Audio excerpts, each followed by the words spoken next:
Learning languages. Nazim Aziz. I was only 7 when my family came here. I'd never been to school in Pakistan, and I suppose I started learning English straight away when I started school here. I never actually learned it. I was just chucked in with a lot of English kids. I reckon they thought I was really thick at first, but I didn't understand a word. Anyway, I just picked it up. It's weird because I haven't got a Pakistani accent. That's because I didn't learn English there. Some families use English at home in Pakistan, and they'll never lose their accent. Everybody says I sound like a Liverpudlian because I went to school in Liverpool, and I've always lived here. Bernard Lefort. I have studied English since 5 years in France. We studied at school and we learned the grammar and we translated everything into French. I started at the age of 12. I think I do not speak well. I am very slow, but I can understand everything I read very good, very well. I do not like to make mistakes, so I do not speak too much. I am living in Paris, and I meet English people in my work. I have a very French accent, but this is not important. I am French, and I am happy when people know this. Anyway, the English, I think French accents are very romantic, yes? Luciana Rossi. I am Italian. I was born in Rome. I studied English at school. I began to study at 13. All our lessons were in English. The teacher only translated some difficult words. I think I had a good basis at school, and then I went to England for the summer. At the beginning, everybody spoke very quickly and I couldn't understand much, but after a few days it was easier, and everything I had learned came back to me. I didn't go to a school in England, but I met my husband there. He's Scottish, and I thought his accent was very difficult at first. Now it's no problem. We live in Scotland. Jesus Garcia. I didn't study English at school in Mexico, and I started to learn at evening classes when I was 22. It was only 2 evenings a week, but I enjoyed the lessons. After 2 or 3 years, I went on holiday to the States and picked up a lot of expressions. Then I saved up and went to a language school in England for 2 months of 25 hours a week. There were all different nationalities in my class, and we had to speak English. Anyway, I reckon my English is okay now. I work in Mexico City, and I use English a lot in my job. I'm a travel agent.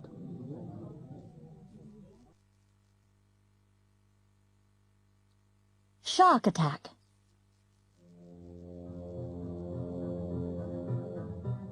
California lifeguard Casimir Pulaski was paddling with his surfboard in the Pacific Ocean off San Luis Obispo when a shark attacked him.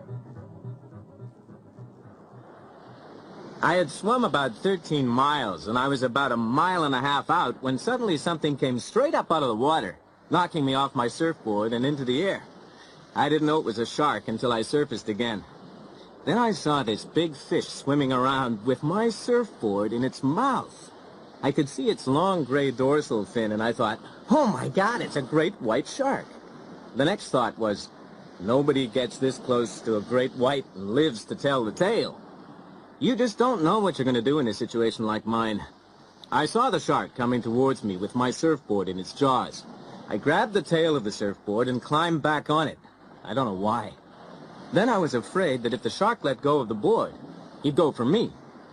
I got on my knees on the tail of the board, trying to keep my balance because all the time he's shaking the board, trying to get me off it. I was starting to fall back in the water where I'd be easy meat for him, So I moved up to the center of the board where I could hold onto the rail. But I slipped back 2 or 3 inches. And that's when I whacked him on the nose. I just open-handed slapped him on the nose. It was more an automatic reaction than a deliberate slap. It was like something was taking over my body. I was just 6 inches away from his teeth, but it was the eyes I remember most. It seemed as though he wasn't looking at anything when he was looking at me. Anyway, I just went for him and whacked him, and about 2 or 3 seconds after I hit him, he went. For a minute, I really thought I'd had it. I might have seen my life pass in front of me a little bit. And after he went, I started paddling back to the beach, but I was waiting for him to come back again. They were the worst moments. Then I kind of knew he wasn't coming back, and I managed to get to the beach. I stood up and looked at my hands and feet, practically counted my fingers and toes to make sure everything was intact. I couldn't believe I got away without a scratch. When I recovered my surfboard later, it had big teeth marks in it. A biologist who investigated said the bite mark was probably from a great white, about 18 feet long. I had nightmares that night, but the next day I was back in the ocean. I love it. Even before the attack, I'd reckoned it was silly to worry about sharks because attacks are so rare. I still feel that.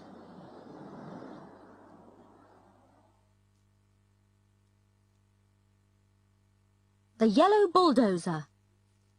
The house stood on a slight rise just on the edge of the village. It stood on its own and looked out over a broad spread of West Country farmland. Not a remarkable house by any means. It was about 30 years old, squattish, squarish, made of brick, and had 4 windows set in the front of a size and proportion which more or less exactly failed to please the eye. The only person for whom the house was in any way special was Arthur Dent, and that was only because it happened to be the one he lived in. On Wednesday night it had rained very heavily. The lane was wet and muddy. But the Thursday morning's sun was bright and clear, as it shone on Arthur Dent's house for what was to be the last time. It hadn't properly registered yet with Arthur that the council wanted to knock it down and build a bypass instead. At 8 o'clock on Thursday morning, Arthur didn't feel very good. He woke up blearily, got up, wandered blearily round his room, opened a window, saw a bulldozer, found his slippers, and stomped off to the bathroom to wash. Toothpaste on the brush, so, scrub. Shaving mirror, pointing at the ceiling. He adjusted it. For a moment it reflected a second bulldozer through the bathroom window. Properly adjusted, it reflected Arthur Dent's bristles. He shaved them off, washed, dried, and stomped off to the kitchen to find something pleasant to put in his mouth. Kettle, plug, fridge, milk, coffee, yawn. The word bulldozer wandered through his mind for a moment in search of something to connect with. The bulldozer outside the kitchen window was quite a big one. He stared at it. Yellow, he thought, and stomped off back to his bedroom to get dressed. Passing the bathroom, he stopped to drink a large glass of water, and another. He began to suspect that he was hungover. Why was he hungover? Had he been drinking the night before? He supposed that he must have been. He caught a glint in the shaving mirror. Yellow, he thought, and stomped on to the bedroom. He stood and thought. The pub, he thought. Oh dear, the pub. He vaguely remembered being angry about something that seemed important. He'd been telling people about it at great length, he rather suspected. His clearest visual recollection was of glazed looks on other people's faces. Something about a new bypass he'd just found out about. It had been in the pipeline for months, only no one seemed to have known about it. Ridiculous. He took a swig of water. It would sort itself out, he decided. No one wanted a bypass. The council didn't have a leg to stand on. It would sort itself out. God, what a terrible hangover it had earned him, though. He looked at himself in the wardrobe mirror. He stuck out his tongue. Yellow, he thought. The word yellow wandered through his mind in search of something to connect with. 15 seconds later he was out of the house and lying in front of a big yellow bulldozer that was advancing up his garden path.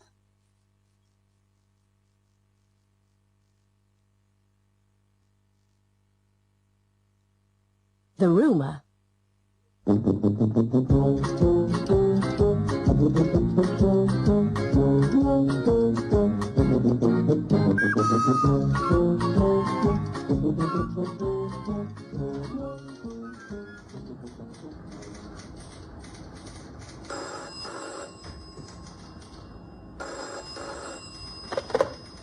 I'm afraid Mr. Joyce isn't here. He's gone to the hospital to see his grandmother.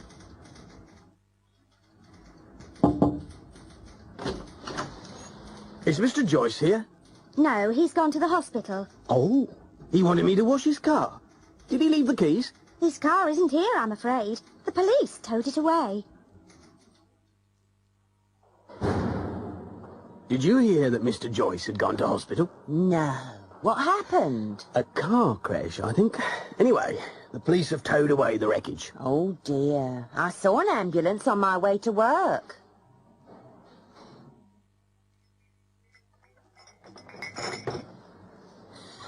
Have you heard about Mr. Joyce? He was rushed to hospital by ambulance at 8:45 this morning. He had a serious car crash.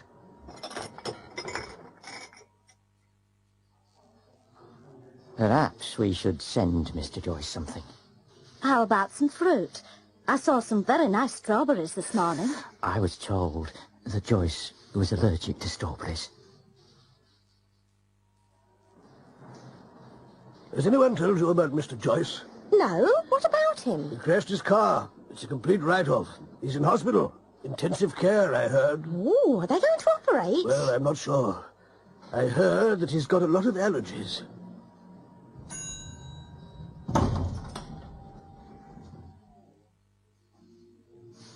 Did you know about poor Mr. Joyce? He's in hospital after a terrible car crash, but they can't operate because he's allergic to antibiotics. My sister was treated for her allergies by a Swiss specialist.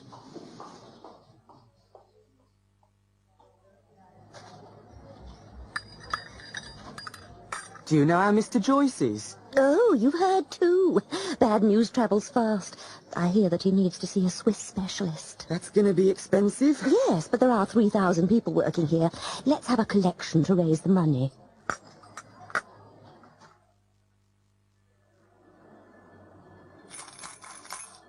We're collecting for Mr. Joyce. Who's he? He works in the accounts department. He had an awful crash. They're flying a surgeon in from Geneva. He'll never work again. Oh, dear. Well, here's £1.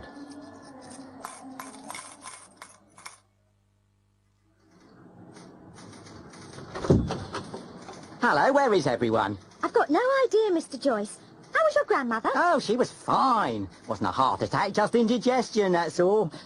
I'd better go and collect my car from the police station. You know, I'd only parked on a double yellow line while I was getting her some flowers, and they towed it away.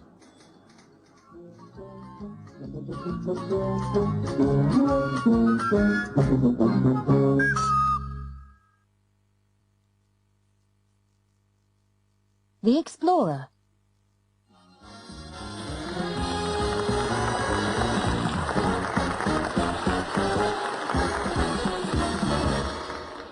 Good evening, and welcome to the Patrick Logan Show. On tonight's show, we're going to meet Broderick Foyle, the scientist who believes influenza comes from outer space. Moira Robinson, the author of Super Housewife. And we're going to hear the latest song from Shining Teeth. Our first guest needs little introduction from me. He's climbed Mount Everest, gone down the Amazon by canoe, and crossed the Sahara Desert on foot. Ladies and gentlemen, it's Richard Mills.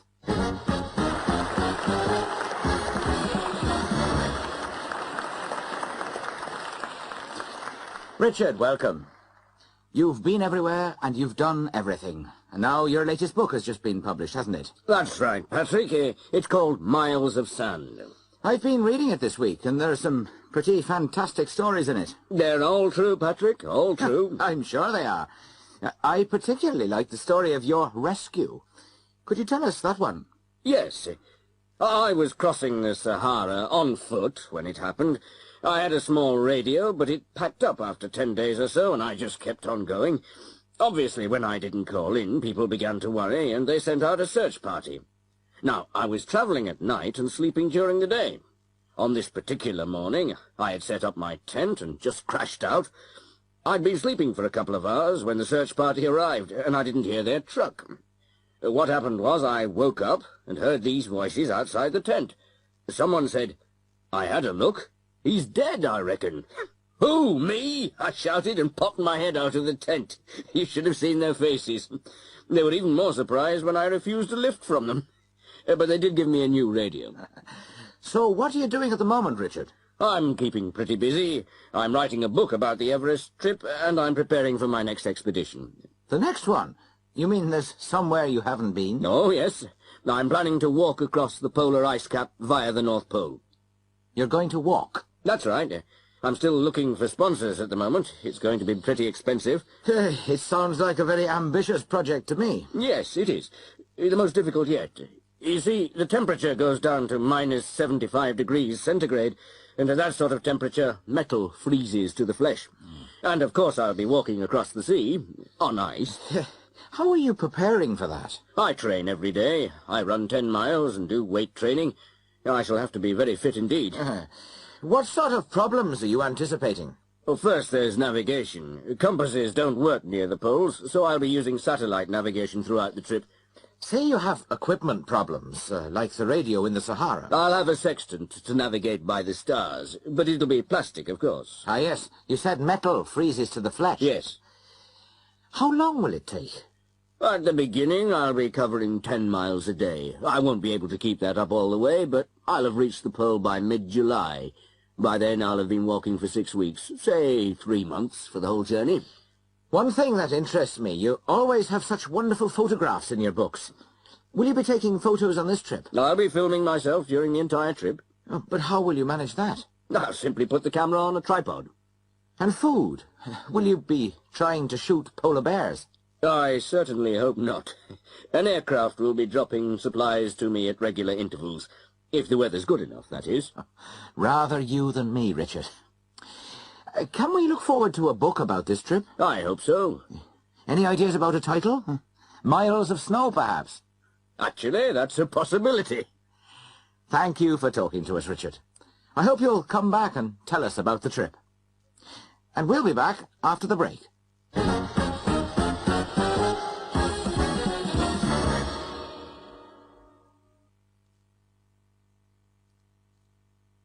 Describing a picture.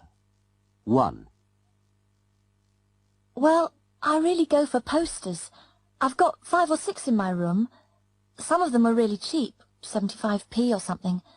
The most I ever paid was £2.50, but that's not the point. If you get fed up with them, you can always change them. You can get all sorts of posters. There are the old adverts, or photos of rock stars, or just beautiful landscapes. I've got a photograph of a seagull flying over some waves with a slogan on it, "Everything is beautiful." Ones I like best, though, are the old Vogue magazine covers of the 1920s, I think. There's one marvellous one of a girl. She's very geometric, in a yellow kind of dress, against a lovely pale blue background. She's on an ocean liner, I suppose. 2. Yes, we've got a picture. Horses. We bought it in Walco. It's got a lovely frame, kind of brown cloth with a strip of gold running round it. It was only about 30 quid. I don't know much about art, but I know what I like. They say it's an original painting, but I reckon they do them on a production line. We just decorated the room and it matched the wallpaper. That sounds a bit odd, but why not? Anyway, I've always liked horses. 3. I bought that years ago. It's by Van Gogh. It was pretty reasonable, really. About £7. And that included the block mounting. I know it's only a cheap reproduction, but I've always loved that painting. There was a reproduction at school. It's the colours, I suppose, and the texture. You can see the thickness of the paint, even if it's only a reproduction. Anyway, I'd rather have a cheap copy of a masterpiece than an original of something that's mediocre. 4. We haven't really gone in for many pictures. You see, we've always been in rented flats, and it hasn't seemed worth it. Well, a calendar in the kitchen with views of Scotland, perhaps, and that collage of family photos. Maybe a poster over a damp patch on the wall. What I do buy, though, is books. Books of paintings. This is from a Beryl cookbook. Isn't it lovely? There's such a sense of humour, a kind of childlike quality that I really love. 5. That's a screen print. It's a limited edition, actually. That means they print perhaps 100 and then destroy the plates. This particular one appealed to me very strongly. There's something so clean and simple about it. Photorealism. I love it. My husband says it does nothing for him. He thinks it's pretty awful, in fact. But then again, he hasn't got much taste. Not when it comes to art.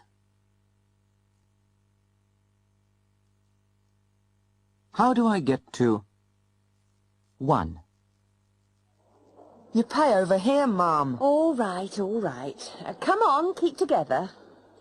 1 adult and 2 children, please. £1.90.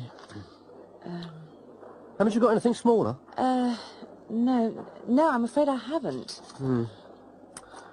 £1.90, 2, 3, 4, 5, and 5 is 10, and 10 is 20. Thank you. Which way? Just go through the door on your right. Follow the signs and you'll see everything. Mum, I want a drink and a biscuit. Me too, I'm starving. Excuse me, is there a refreshment room? It's just round the corner on the right. I want to see the mummies first. What? The mummies, the Egyptian ones. Yes? We were particularly interested in seeing the mummies. Could you direct us to the Egyptian room? It's the last room you come to. Yes, but we'd like to go there first. All right. Turn left when you get in. It's the first door you'll come to on the left. Thank you. Sorry. 2. Excuse me? Yes, love. I think I'm a bit lost. I've been wandering around for ages, trying to find the tea. The tea? Right, love. It's in the... let me see. 1, 2, 3, 4, 5... The 6th aisle along from here. Or is it the 7th? If you go this way, past the checkouts, you'll find it on the right. I've been all around there. It's just past the biscuits. On the middle shelf. Oh, thank you very much, dear. I'm getting on a bit. I can't see as well as I could. Oh, well, come with me, love. I'll take you there. 3. 1 litre of whiskey, 200 Marlborough, 2 bottles of wine. Which currency are you paying in, sir? Do you take Canadian dollars? Oh, well, yes, sir, but I'll have to give you the change in Dutch guilders. Sterling or American dollars, I'm afraid. Oh, dear. Yes, of course. And I've only got a $100 bill. Are you in a hurry, sir? Not particularly. Why? Well, you could break your bill at the currency change desk and come back for your duty-free goods. That's a good idea. Thanks. Where is it? It's right in the middle of the concourse. Just turn left out of here and walk towards C and D piers. You'll see it straight in front of you. Thank you very much. You're welcome.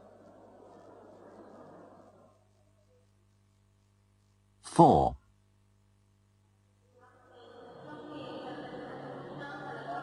Yes, madam. Can I help you? I've got a connecting flight to London. BA, let me just find my ticket.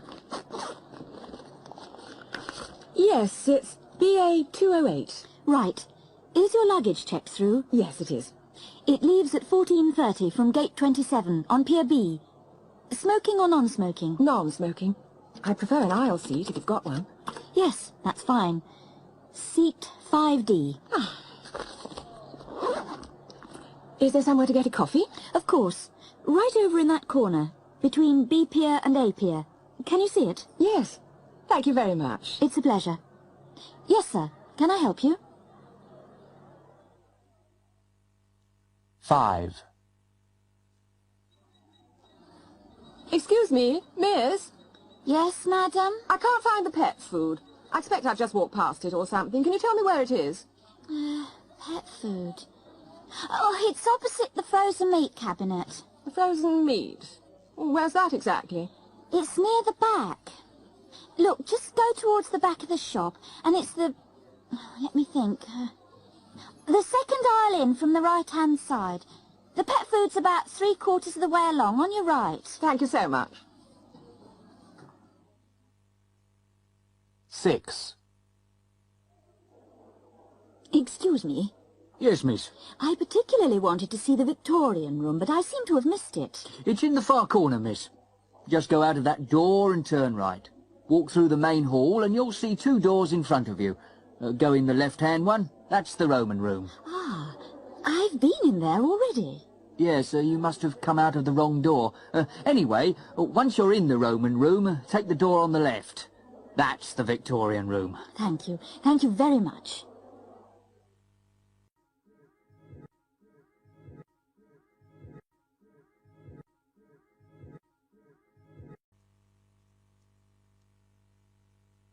Raging Inferno. I'm sitting out on the road in front of my own house where I've lived for 13 or 14 years. It's going down in front of me. The roof is falling in. It's in flames, and there's nothing I can do about it. And the flames are in the roof, and God damn it, it's just beyond belief. My own house, and everything around it's black. There are fires burning all around me.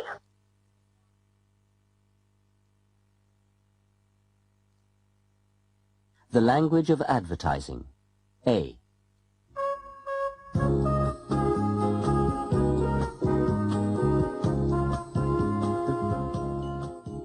Hello there. My name's Steve Newman, but I expect you know that. I have to entertain a lot. That's one of the problems of living in Beverly Hills. And after dinner, I always give my guests Max Caffeine instant coffee. Steve, this coffee's marvelous. It's so fresh. Where do you get it? Glad you like it, Raquel. It's my secret.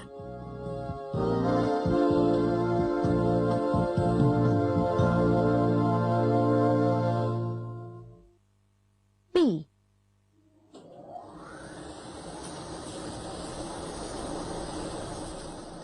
I'm standing in a laundrette in Bromley, Kent. It's Monday morning, and I've just asked 10 housewives to do half their wash in Fizz detergent with its new XR74 foam booster, and half in another leading brand. Well, all of them agreed that Fizz with new XR74 washed whiter, cleaner, and fresher. Fizz with XR74. For families, use Fizz. For families, use Fizz. C.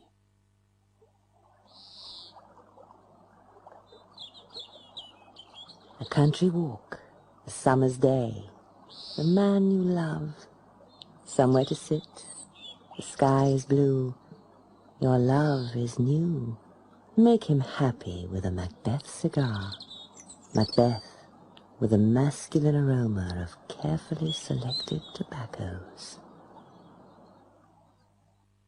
D. Mum, I'm so bored.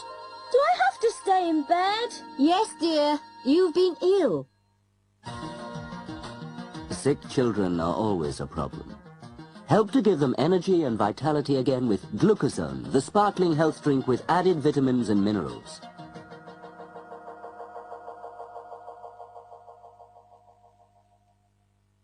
E. Did you enjoy your meal, sir? Thank you. May I have the bill? Here you are, sir. I see. You take credit cards? Well, sir, that depends. Which card is it? It's an international Streamline Platinum card. Oh, in that case, of course we do. Thank you very much, sir. And madam, do come again. F. Are you looking for a car that's prettier than a Polo, faster than a Ford, mightier than a Maestro, cheaper to run than a Renault? Then you're looking for the new BM Calypso.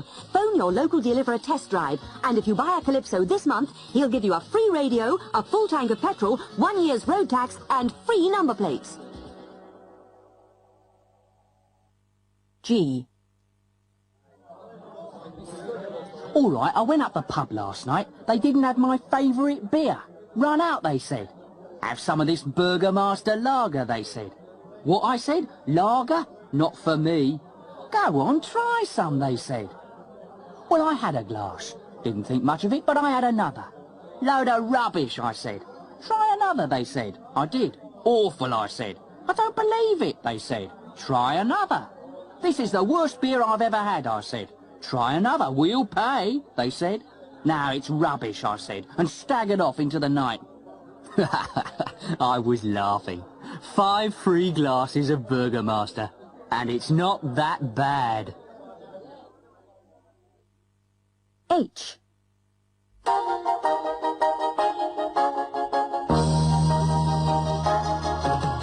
Don't forget, Johnson's January sale starts Monday the 28th December in Johnson's stores in Bournemouth, Southampton, Portsmouth, Brighton and Canterbury. Johnson's January sale, 9 o'clock on the 28th. I.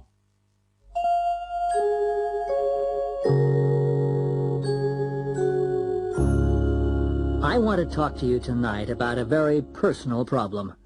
Foot odor. Do you suffer from smelly feet? I did. Until I discovered Malcolm's talcum powder. Now I don't walk around smelling like a piece of old cheese. Remember, for talcum say Malcolm. For talcum say Malcolm.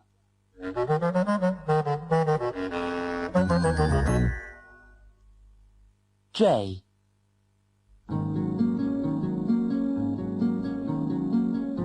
Hi, Sandy. I love your hair. I've just washed it. Mine is always so dry and unmanageable. Yours looks so clean and natural. That's because I use Ariel conditioner. It's naturally balanced for dry hair. It's been tested for years, and it's safe enough even for a child. I'll try some. Can I borrow yours? Buy some. You'll be surprised. It's the cheapest on the market.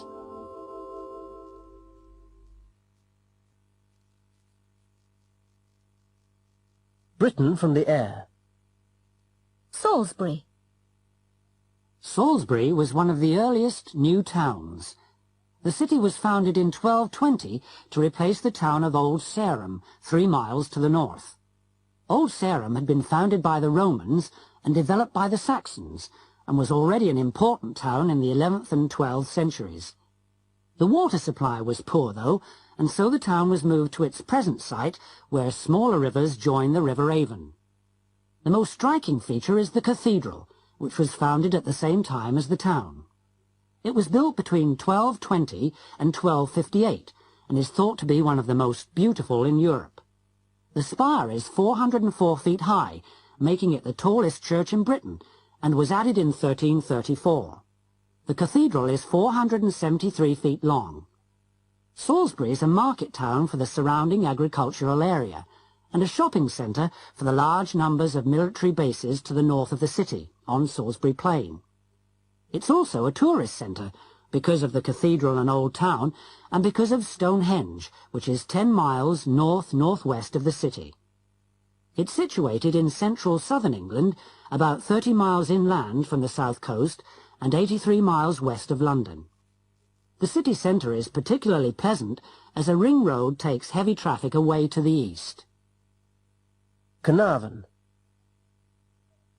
Carnarvon is the usual spelling, that is C-A-E-R-N-A-R-F-O-N nowadays, although older maps use the English spelling, C-A-E-R-N-A-R-V-O-N.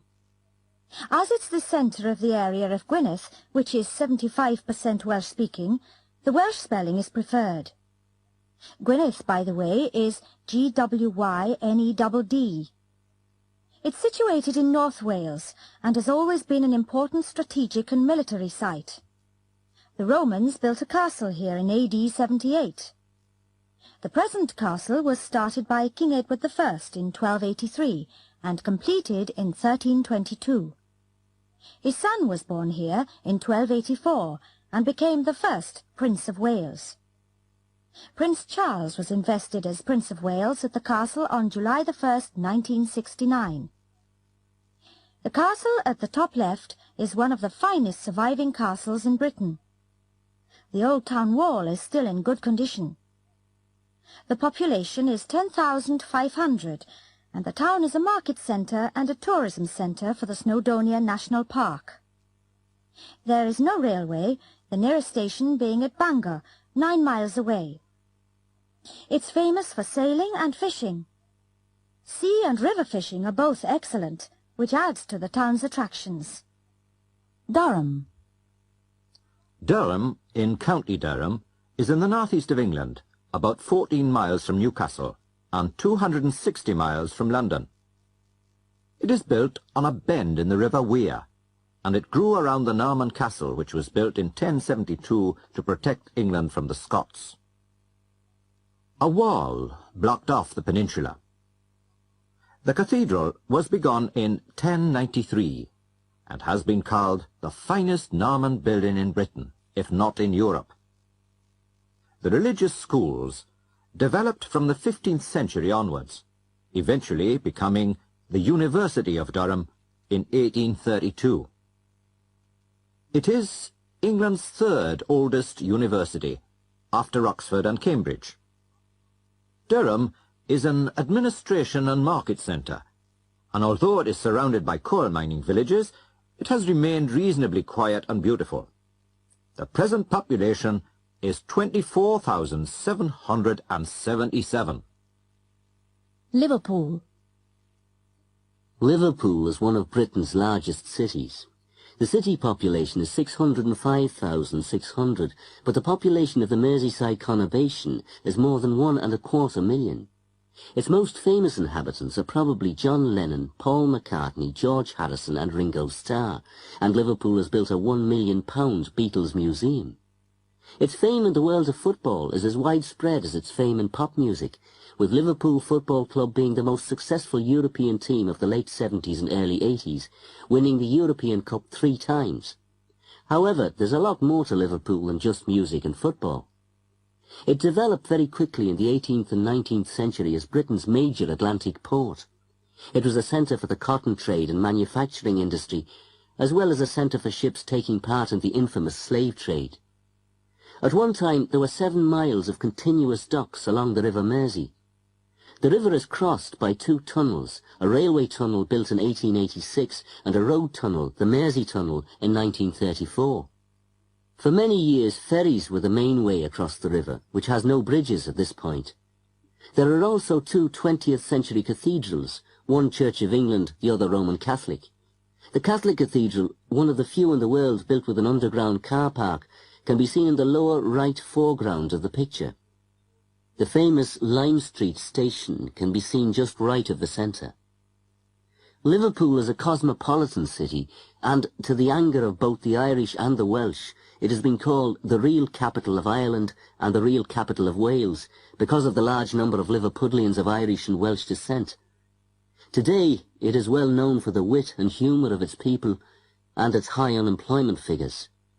There are plans to attract tourism to the area, and to the northwest generally, by converting areas of dockland into leisure areas, parks and museums.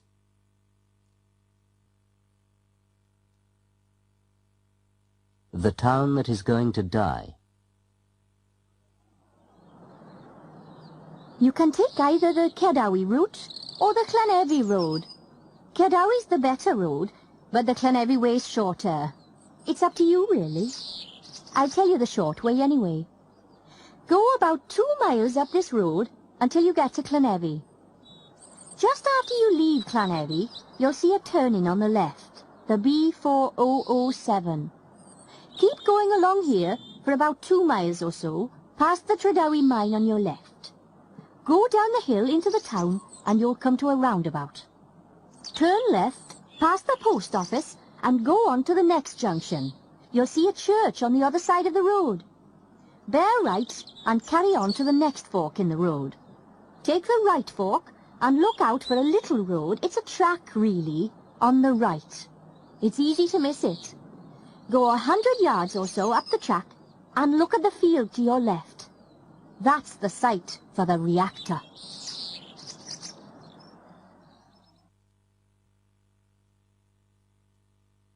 Collector's Corner.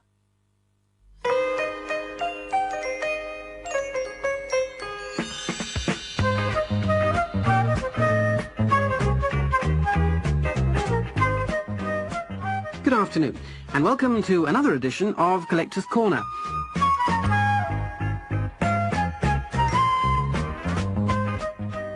For this afternoon's programme, we come to visit 16-year-old Adrian Shaw. We're in Adrian's room at the moment, and we're completely surrounded by bottles. Yes, bottles. Big ones, small ones, blue ones, green ones. In fact, it's difficult to see the walls at all. There are so many bottles. How many bottles are there, Adrian? 1,429. 1,429. Have you counted them? Yeah, this morning. I thought you might ask me that question. And are they all different? Yeah, I keep my spares in a box in the shed. How did all this start? About 3 years ago, I was fishing in the river and I found a bottle. This one here. And I'd never seen one like it. So I took it home, cleaned it up, and showed it to my granddad. He said all the bottles were like that when he was my age. I've never seen one like it. No, my granddad's nearly 70. It's an old beer bottle. Anyway, Grandad said it might be worth a bit of money. So I took it along to this shop my mum knew, where she'd seen old bottles in the window. And how much was it worth? Well, the bloke in the shop offered me £6 for it.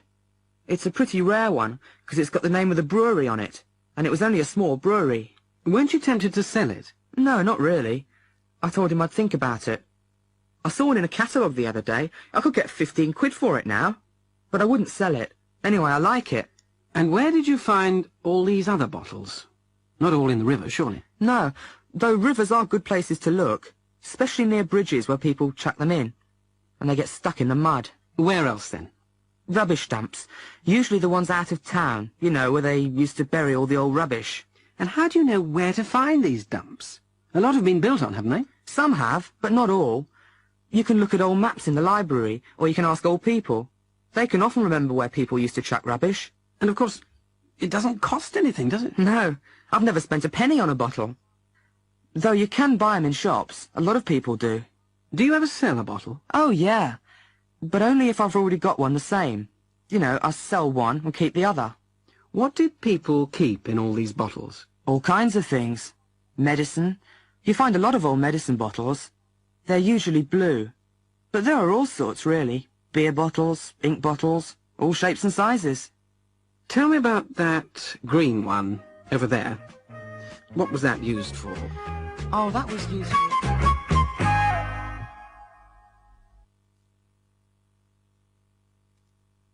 Sequences. Car wash.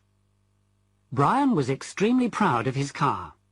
It was his first new car after years of second-hand disasters, and he had saved long and hard to get it.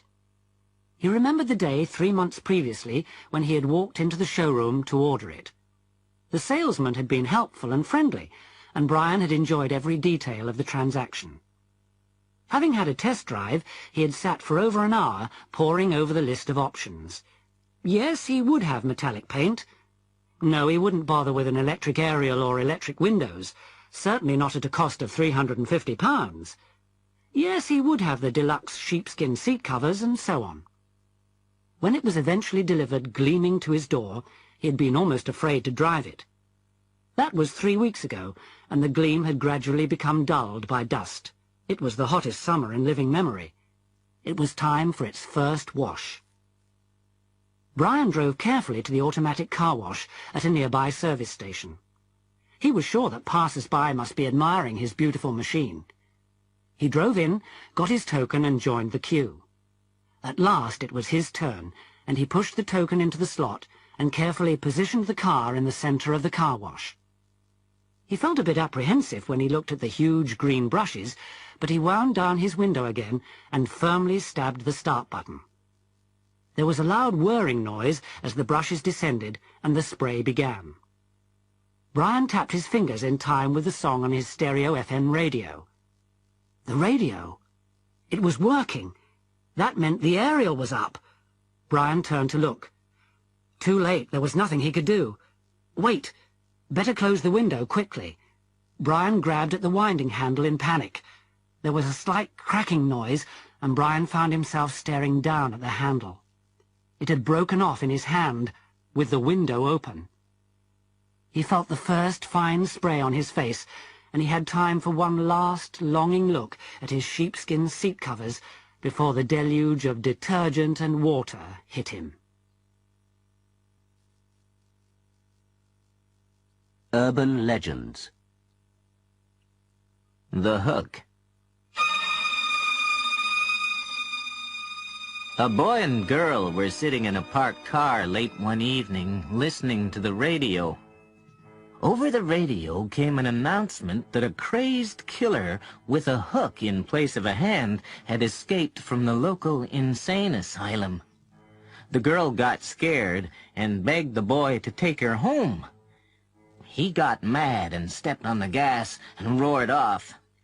When they got to her house, he got out and went around to the other side of the car to let her out. There, on the door handle, was a bloody hook.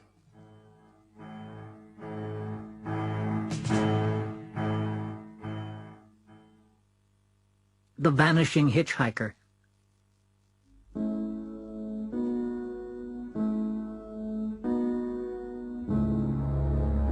Well, this happened to one of my girlfriend's best friends and her father.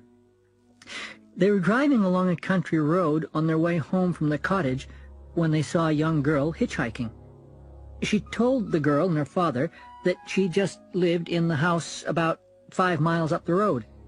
She didn't say anything after that, but just turned to watch out the window. When the father saw the house, he drove up to it and turned around to tell the girl they had arrived, but she wasn't there. Both he and his daughter were really mystified and decided to knock on the door and tell the people what had happened. They told them that they had once had a daughter who answered the description of the girl they supposedly had picked up, but she had disappeared some years ago and had last been seen hitchhiking on this very road. Today would have been her birthday.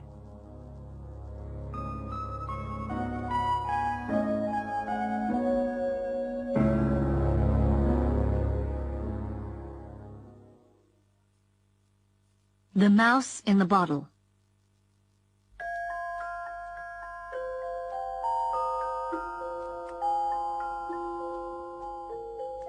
Two old ladies stopped at a restaurant to have lunch. They ordered their lunch and asked for 2 bottles of a well-known soft drink while they were waiting. The bottles were made of green glass, and they each poured themselves a glass. They were chatting away and drinking, and one of them finished the first glass and poured another. She noticed something in the bottom of the bottle, but couldn't make out what it was. She tried to get it out, and finally succeeded. It was a decomposed mouse. They both fainted and had to be revived. Anyway, they sued the soft drink company and got thousands of dollars.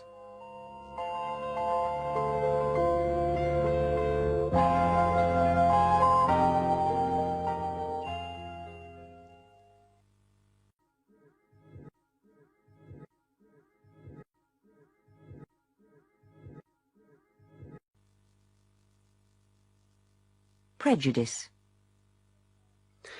Right, well, my name's Don Crabtree, and I come from Headingley in Leeds. I'm an insurance salesman working for the Ribble Mutual Widows Benevolent Society, and I travel over 400 miles every week in my work, which doesn't leave me much time for a hobby, but I do like a drop of real ale. Oh, hello.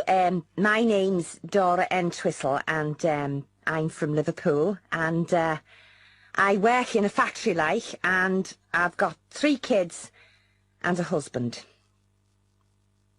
Hello there, I'm Angus McPherson from Glasgow, which is in Scotland, of course. Morag, my wife, and I have 8 children, so it's quite a large family. And I have a general medical practice in the town, so I keep pretty busy. My name's Gwyneth Jones. I live in Gwent, which is South Wales. I'm a housewife with 2 children, and my husband's a miner. My name's Wayne Roberts, and I come from Birmingham in the Midlands. I work in a car factory, and I like to play football at weekends. I got married last year, and we got a little girl aged 4 months. We'd like to have a boy next time. Well, I work as an assistant matron at Budley Salterton Infirmary. That's what the locals call it. I live in Exeter, which is in Devon. Oh, my name is Jill Carpenter, and I've got 3 children. There's not a lot of work in the area, so most of my cases are, well, some of the lads from the farm with agricultural injuries, that sort of thing. Hello, my name's Laurie Morrison, and I'm from Whitley Bay, which is up near Newcastle in the northeast of England. I'm unemployed at the moment, but me hobby's playing football and watching it on the telly, like. My name's Tracy Sparrow, and I come from Hounslow in London. I work in a shoe shop in Richmond High Street. I never really go away on holiday because, well, I just think London's the greatest city in the world and I wouldn't want to leave it.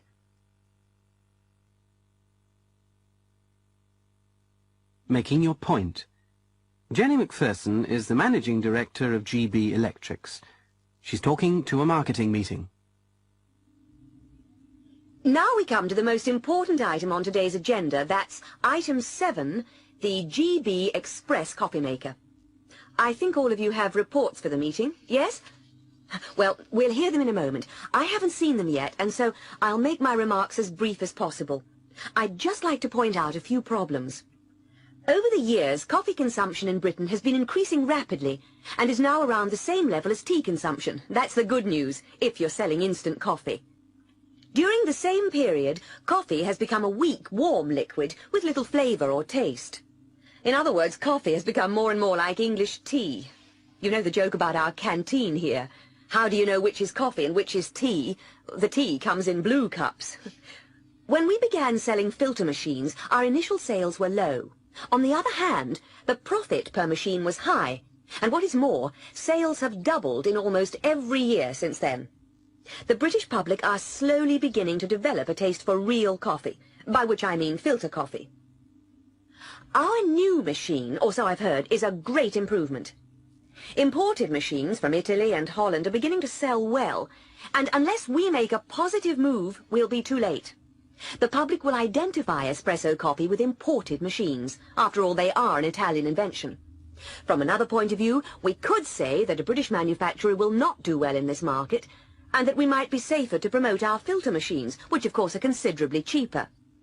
The last thing I want to say before hearing your reports is that I still have an open mind. It's up to this meeting to come to a conclusion either way.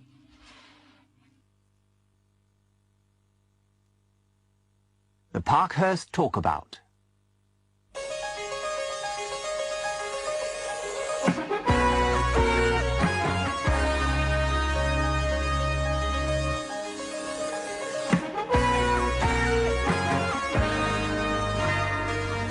Good evening and welcome again to the Michael Parkhurst Talkabout. It is now some years since the government introduced the Sex Discrimination Act, which was intended to ensure equality of opportunity for men and women. We wondered whether the act had been successful, and our 4 guests tonight are discussing the general question of equality of opportunity. Bernard Blackburn, journalist and broadcaster. In my opinion, we shall never create real equality of opportunity by making laws about newspaper advertisements. You know, you have to advertise for a salesperson nowadays rather than a salesman or saleswoman. I'm not saying that these things are unimportant, but basically, by the time children get to 4 or 5, they have already been conditioned into their social roles. It starts in the cradle. Girls in pink, boys in blue. I heard about an experiment a few years ago where they took a small baby and dressed it in blue. Then they asked several mothers to play with it. They bounced it up and down and tickled it and said things like, "You're a rascal, a real little devil," and "Ooh, what a big, strong boy you are." And they laughed when it yelled and shouted. Well, then they dressed the same baby in pink and got another group to play with it. They cuddled it and said, "Aren't you pretty? What a lovely little girl." As soon as it got noisy, they tried to hush it and calm it down. Now, that's where sexism begins. And that's long before we give the girls dolls and toy saucepans to play with and give the boys cars and guns. Helen Grant, university lecturer. I feel there's a long way to go before we can talk about equality of opportunity. Men still expect their jobs to take priority. Even where both partners work, too many men still expect the woman to cook meals and do housework. I mean, go into a supermarket at lunchtime. It's full of working women giving up their lunch hour to do the family shopping. How many men would expect to do the same? They're probably spending the lunch hour laughing and joking about women. The same old tired jokes go on forever. Women drivers, mothers-in-law and sexy secretaries. Secretaries, that's another absurdity. Imagine an office where a man and a woman are doing similar jobs. She's called a secretary, he's called a trainee manager. Of course, this is how so many firms avoid obeying the law on equal pay, by altering the job description. The media, as always, I'm afraid, is so much to blame. Magazines, TV, film and advertising portray women as sex objects, not people. Women are blackmailed into buying useless products because they might fear they're unattractive without them. Too many of us accept the stereotype and waste our time worrying and dieting to fit some imaginary male ideal. Dr. Alice Lee, a general practitioner. Equality, yes. Well, I'm a doctor, so I suppose you could say that I have an interesting, rewarding and important job. However, I have experienced tremendous prejudice from male colleagues. And after all, while there are plenty of women doctors, most of the surgeons and top consultants are men. The argument's always the same, in all spheres of activity, that women will leave the job to have babies. Of course, not all women want to have babies, so this is tremendously unjust. Personally, I did want children. I've got 2, and I stopped work to have them. Children are always forgotten in the argument. I've always felt that it is a very narrow view of life to value a person purely in terms of job status. I believe we should remove the barriers against women at work. But I also do not see myself only as a working person, Dr. Lee. Being a mother is a very important social role, and we need to reassess our view of motherhood and to regard it as equally valid as any job. It is absurd to think a woman is more successful as a prime minister than as a mother. Of course, this is equally true for men. Couples who have swapped roles, where the mother has gone out to work and the father has stayed at home, will tell you that both jobs are equally important, and even that being at home is more demanding emotionally and physically. Rosemary Valentine, romantic novelist. Perhaps I come from a different generation. When I was a girl, things were quite different. I enjoy having doors open for me. I like it when men stand up as I enter a room, make sure that I'm seated before them. I feel that the romance has gone out of life today. I used to love getting dressed up for a party, having my hair done and so on. I never felt inferior, just different. I wouldn't want my husband to help me in the house, and I'd feel strange if he did. I also can't worry about all this fuss about words. We're supposed to say chairperson rather than chairman. I don't dislike it, but I don't see it as terribly important. I think my husband is a typical example of a male chauvinist pig, but I like him that way.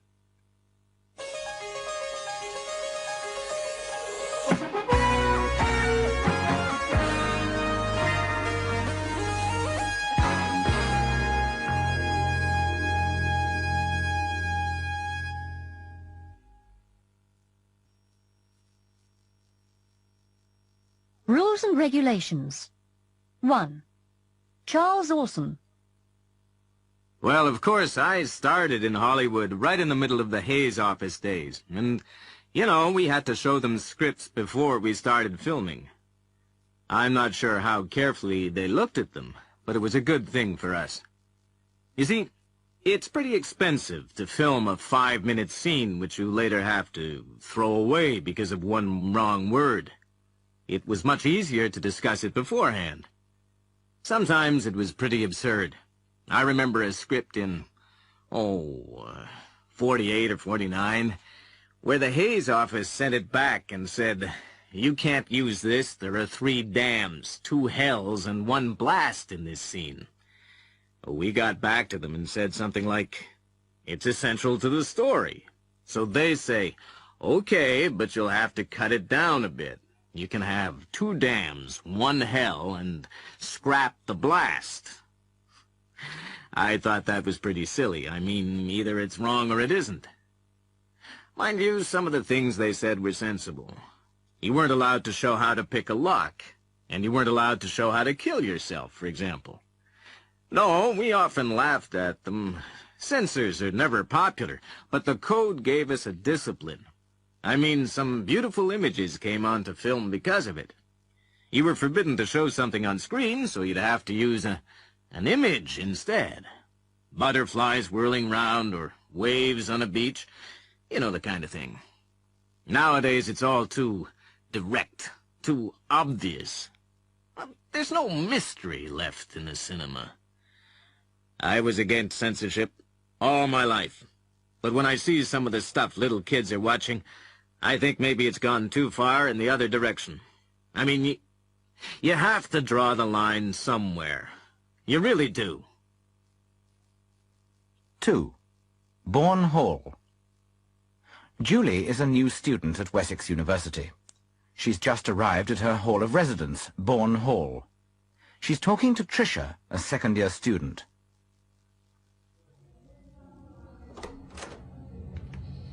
Hi, I'm Tricia Lambert.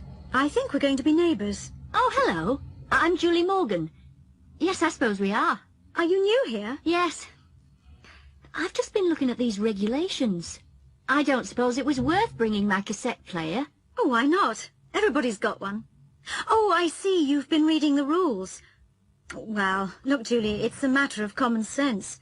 Nobody's going to stop you playing it. It's not like that. It's just that you mustn't stop other people working. No, I wouldn't want to do that. I won't play it late. You don't have to worry. All you've got to do is check with the others on this floor. Usually they won't mind a bit of music. But it's not allowed after 11. You're not supposed to play it late, of course. But I'm sure you'll find it's all right sometimes. 3. On the bus. Annette's on a bus.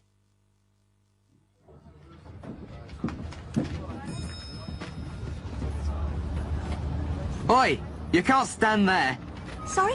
I said you mustn't stand there, love. You're in a driver's way. Go on, move back. I'm terribly sorry. I didn't realise. But there's no need to be rude about it, is there? 4. On the beach. Come on, Sam! Kick it over here! Come on! Oi! You 2 lads! Stop that! Stop what? Stop kicking that ball around. It's against the regulations. Eh? What regulations? Can't you read, son? No ball games on the promenade. It's not allowed, see? Why not? We're not doing any harm. It's a regulation, that's why. You can play football on the beach, that's all right. Well, there's no room on the beach. Well, you can't play here. Go on, get a move on.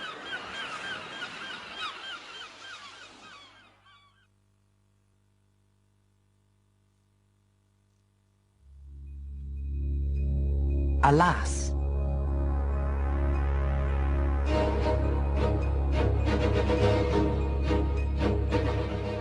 Hello? Hello? Is anybody there? Oh, Lord, my head's splitting. Oh, Mary, there you are. Bring me some coffee. Some black coffee. Oh, you should be in bed, ma'am. That's what the doctor said he did. Bed? How can I sleep with all this going on? Bring the coffee, Mary.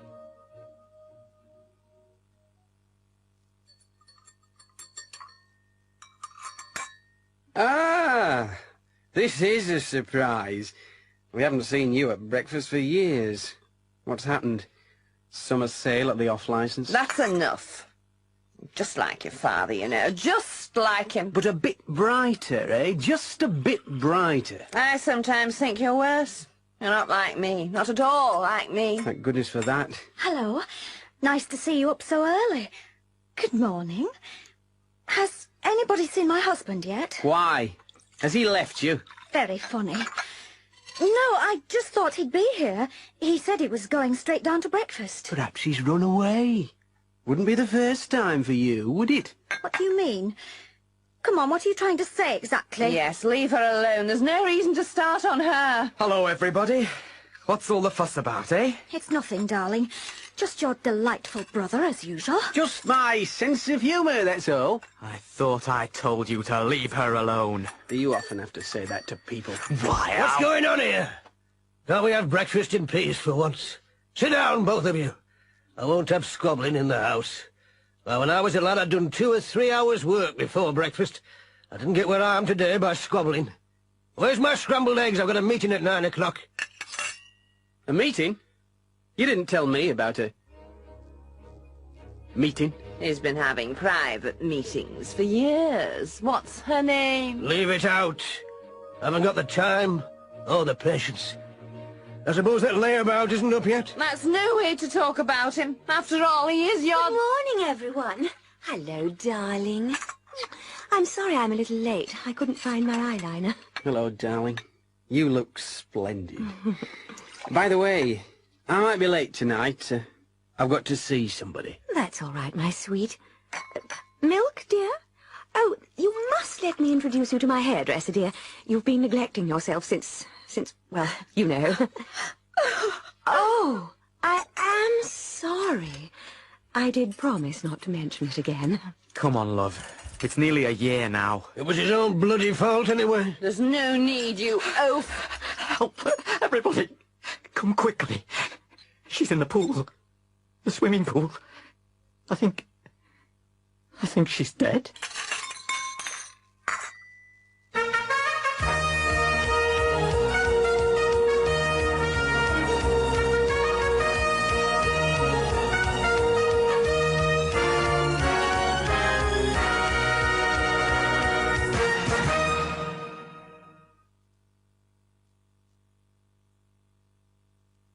Relay. This is Craig Walton of Southern Radio Sport, here at the Intercity Athletics Championship at Wembley Stadium. I've just heard that they're ready to begin the draw for one of the week's most popular events, the men's 4x100 metre relay. So we're going over to the committee rooms.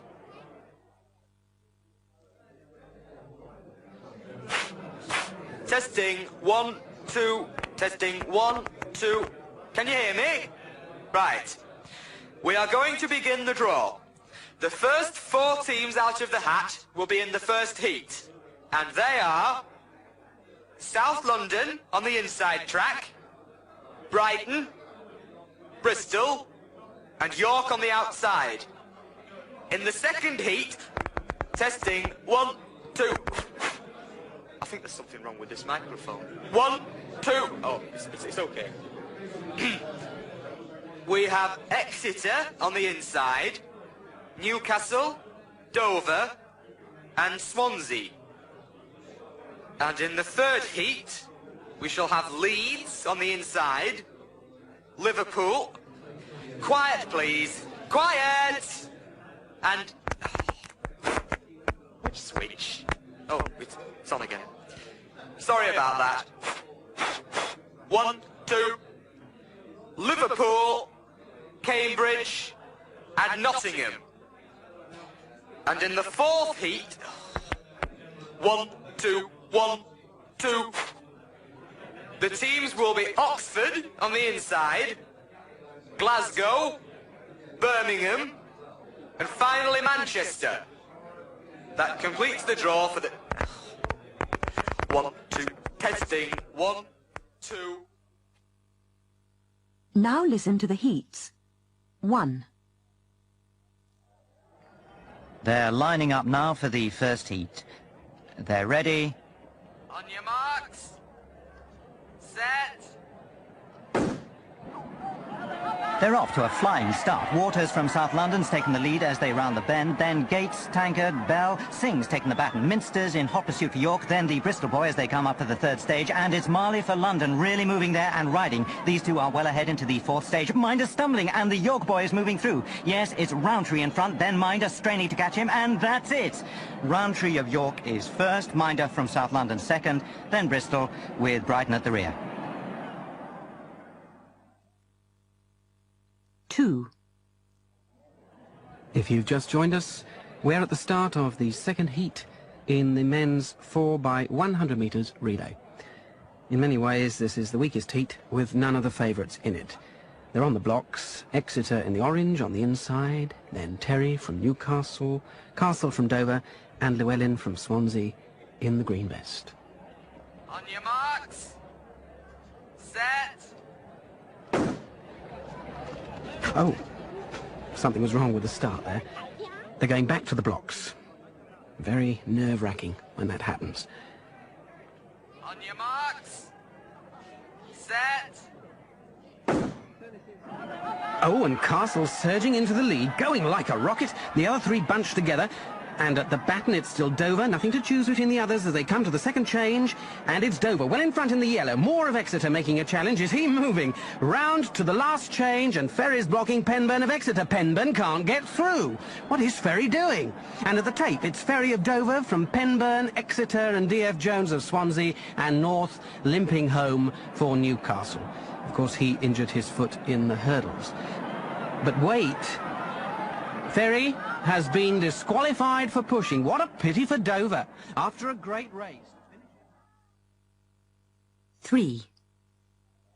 Well, many would say that this was the strongest heat, perhaps the one most likely to produce the champion team. Cambridge must be the outsiders here, with Liverpool the clear favourites. But you can't write off teams like Leeds and Nottingham, who were so narrowly beaten last year. Sharp of Liverpool is just looking at his shoes. No trouble, I hope, for the Jamaican lad who's run so brilliantly for Liverpool. No, they're getting ready. On your marks. Set. And Sharp explodes into the lead with Clough just behind him and Lomax pounds ahead of Jones. But they're all keeping together at the baton, and Nottingham takes the lead after a clumsy change by Liverpool, now falling back into third place behind Leeds as they come up to the next change. That was better for Liverpool. Harrison is forging ahead, but Lawrence is keeping up with Nottingham. Chatterley takes the baton from Lawrence just ahead of Lenton, but these two are neck and neck and going like the wind. And at the tape it's a photo finish, but I think Liverpool just ahead there. Yes, that's confirmed. And Liverpool have set a new British record of 38.12 seconds. In fact, the first three have all bested the previous record. 4. Lining up for the final heat. On your marks. Set. It's Bob Bruce in the lead from Vic Aston and Billy Kramer. What an athlete Bruce is, marvellous runner. And Macbeth's going to take himself into a good lead now for Glasgow, then Birmingham, then Manchester, with Oxford trailing as we come into the bend, and Campbell's off to a bad start. Look at Thompson. He's making a strong challenge, going past them all for Oxford. He's ahead of Glasgow at the change, and Hartley just has to run home. Yes, they can't catch him now. He's over the line with McLeish taking a good runners-up place for Glasgow. A great run from Thompson there. Now listen to the semi-finals. 1. There's a tremendous atmosphere here at Wembley as we wait for the first semi-final in the men's 4x100 metre relay. The first runners are getting prepared, and who can predict the result? York are the surprise semi-finalists, and a lot of people are shouting for them. On the other hand, Nottingham must be the logical choice, just beaten by Liverpool in that record-breaking third heat. Then again, Glasgow seemed unlucky in the fourth heat. They're on the blocks. On your marks. Set. It's Clough into an early lead in the white and red for Nottingham, with Bruce and Gates fighting for second place. Coming up to the change, and Forrest keeps the lead for Nottingham, running beautifully. Then Minster in the all-white strip for York. Macbeth into the second change. And Campbell's chasing Lawrence of Nottingham. It's anybody's race. York's just behind as they go for the change. But Chatterley has dropped the baton. Chatterley has dropped. York are well ahead, and Glasgow run into second place. What a turnout for the book. York are in the final for the first time, and Chatterley is on the ground utterly dejected. But over now to the javelin. 2. Perhaps the second semi-final is a little more predictable. We have 4 good teams, but Liverpool must be unbeatable. That's Sharp talking to Waters, both men, of course, in the Olympic team, but that doesn't mean they won't be doing their best to beat each other today. They're getting ready. Oxford in dark blue, Liverpool red, South London white, and Swansea green. We're ready. On your marks. Set. And it's Sharp, Hornby in the blue, then Swansea in green, with Waters trailing for South London. They're coming, they're into the change. Beautifully taken for Liverpool by McCartney, and Cole of Oxford fighting Singh for second position. Bryn Jones lagging for Swansea. It's a race for second place, surely now, as Harrison races ahead. He's nearly 20 metres in front now, as he comes up to pass the baton to Lenton. Oh, he's well ahead. Maybe this could be a record breaker again. Lenton's across the line, then Harley for Oxford, just a touch in front of Minder for London. Let's get the time. 38.09 seconds. Liverpool have just beaten their new record. Now listen to the final. Well, after yesterday's semi-final, there can't be much doubt about who's favourite for today's 4x100-metre relay. Liverpool are on top form, and the less experienced teams from York, Oxford and Glasgow must realise the fight is for the second place. But no race can be a 100% foregone conclusion as we line up for the final. Sharp, as usual, takes the start for Liverpool. Oxford have changed the running order, with Thompson opening and Hornby taking the third stage. On your marks. Set. Gates for York, first off the line, but Sharp's with him. Thompson passes Bruce. They run for the changeover, smoothly taken. They're all together, not much to choose between them. McCartney edges to the front, but Cole's going like a steam engine. They're into the second change, and it's got to be Liverpool. Harrison pulls away from Hornby. Riding and Campbell are both close, very close. The third... And Lenton is down. He's down, and Oxford fighting to catch York desperately. Lenton's up, but at the line is Oxford. Oxford by a hair's breadth from Roundtree of York.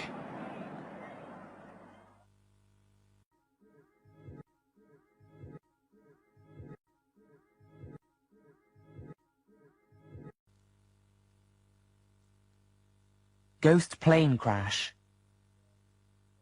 We came alongside and looked into the cockpit, hoping to see, or wondering whether we were going to see a crew or a hijack in progress or whatever. And we looked in, and on the first pass, we weren't sure. John thought that he saw somebody in the front cockpit. Second time we came round, we managed to stabilize with the aeroplane in a close formation position. And we looked in and were able to see that there was nobody sitting at the controls. In many ways, it was a good thing that they were probably dead or unconscious at that time, in that if there'd been somebody in the rear waving at us, I mean, there was nothing we could do to resolve the problem, so it made things a bit easier for us, if you understand what I mean.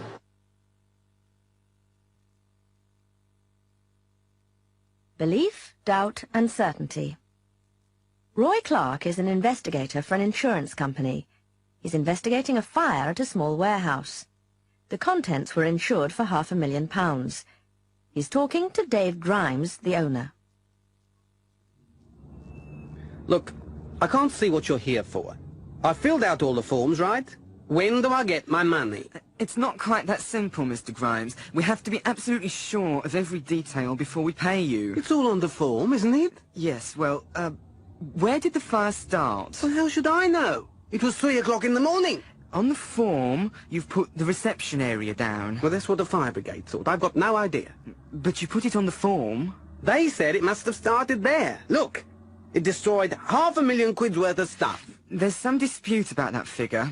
I'll have to see invoices and delivery notes for it, I'm afraid. Are you calling me a liar? No, I don't doubt your word for a moment, Mr. Grimes. Oh, all right, then. I'm sorry, but I'm bound to ask you the next question. And please believe me that I'm not disputing your statement. But is it true that business has been very bad recently? Who said that? That's nonsense. As a matter of fact, there was a newspaper report a few weeks ago. It said that there will be 20 redundancies here. Oh, yeah. Well, we're reorganising. I see. No doubt the newspaper was exaggerating. That's right. It's just that my manager has raised some questions about your business. You must understand that it's hard for us to see how you could possibly sell £500,000 worth of electric coffee stirrers. We just can't believe that anybody would buy them. Are you accusing me of arson? Saying I set light to the place myself? I didn't say that. It's just, slightly suspicious that... Harry.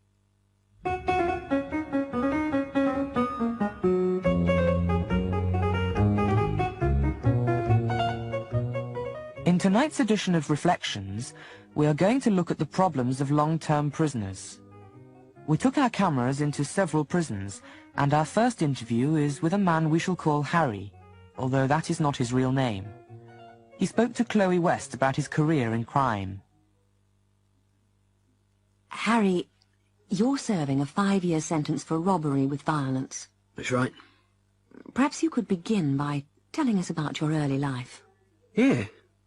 Well, I grew up in South London. I was on my own a lot. See, my mother used to work down the fish market, and my dad, well, he ran off when I was just a nipper. Did you have any friends? Oh, yeah. All the kids from Arl Street used to meet up at the coffee bar. There was one at the end of the road. We didn't have much money, so we used to hang around there all day. We never used to go to the cinema or dancing or anything like that. We couldn't afford it. What did you used to do there? Oh, we just sat around, listening to the jukebox. Nothing special. When did you start getting into trouble? I suppose I was 14. Something like that. My friends used to go shoplifting at Woolworths. And one day, we were caught. I ended up in Borstal. You mean they sent you to Borstal for shoplifting? Well, yeah. After the 4th time. And for beating up old ladies. You used to beat up old ladies? Well, only when I was trying to rob them. You beat them up and then robbed them? Yeah. I used to do that. Perhaps you'd tell me about your life in prison.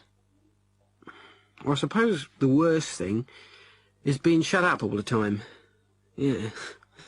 And I can't stand getting up at 5:30 either. I just can't get used to that, even though I've been here more than 3 years. You see, before I came here, I liked staying in bed all morning. I was on night work, see? Night work? Burglary, mostly. I caught you there.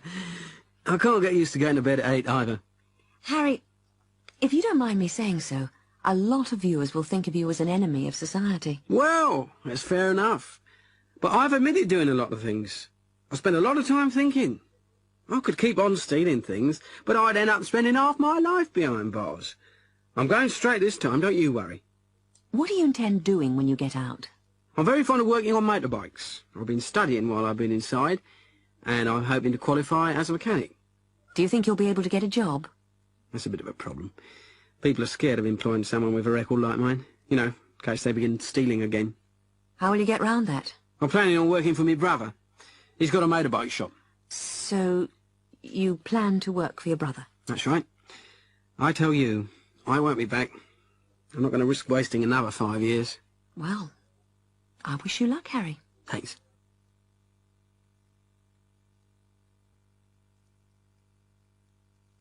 Medical advice.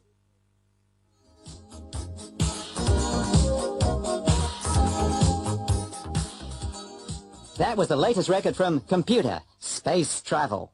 11 o'clock on Tuesday, 17th September, here on the Timothy Old Show on Radio Wessex 206 metres medium wave. And it's time for our medical advice spot.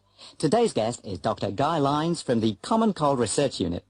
Dr. Lines, could you briefly describe your work? Yes, Tim. We ask volunteers to stay with us at the research centre for 2 weeks, and we give them a cold. You give them a cold? That's correct. Actually, we give half of them a cold. That is, we infect them with a solution of cold germs. Oh. and the other half are given clear, plain water. They're a control group.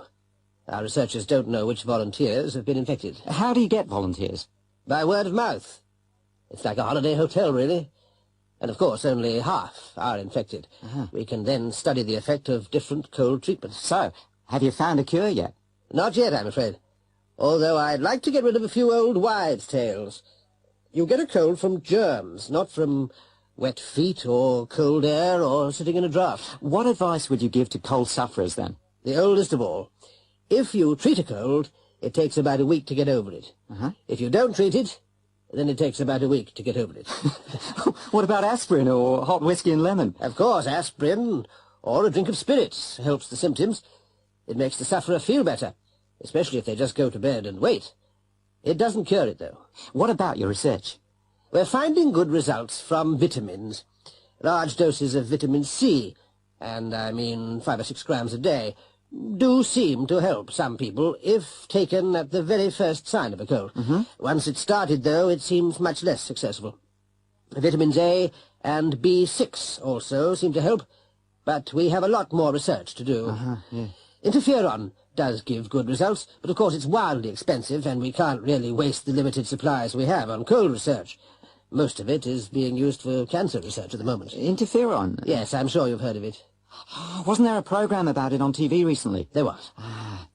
What's your final advice, then? Basically, go home, take plenty of liquid. Vitamin C certainly won't do you any harm, and it may help. Aspirin will make you feel better, but the best advice I can give is rest. Plenty of rest.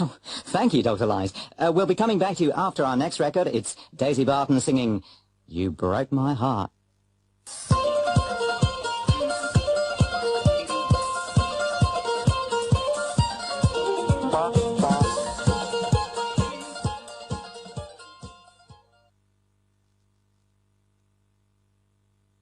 Artificial intelligence. Here is an example of ELIZA in operation. Men are all alike. In what way? They're always bugging us about something or other. Can you think of a specific example? Well, my boyfriend made me come here. Your boyfriend made you come here? He says I'm depressed much of the time. I'm sorry to hear you're depressed. It's true. I am unhappy. Do you think coming here will help you not to be unhappy?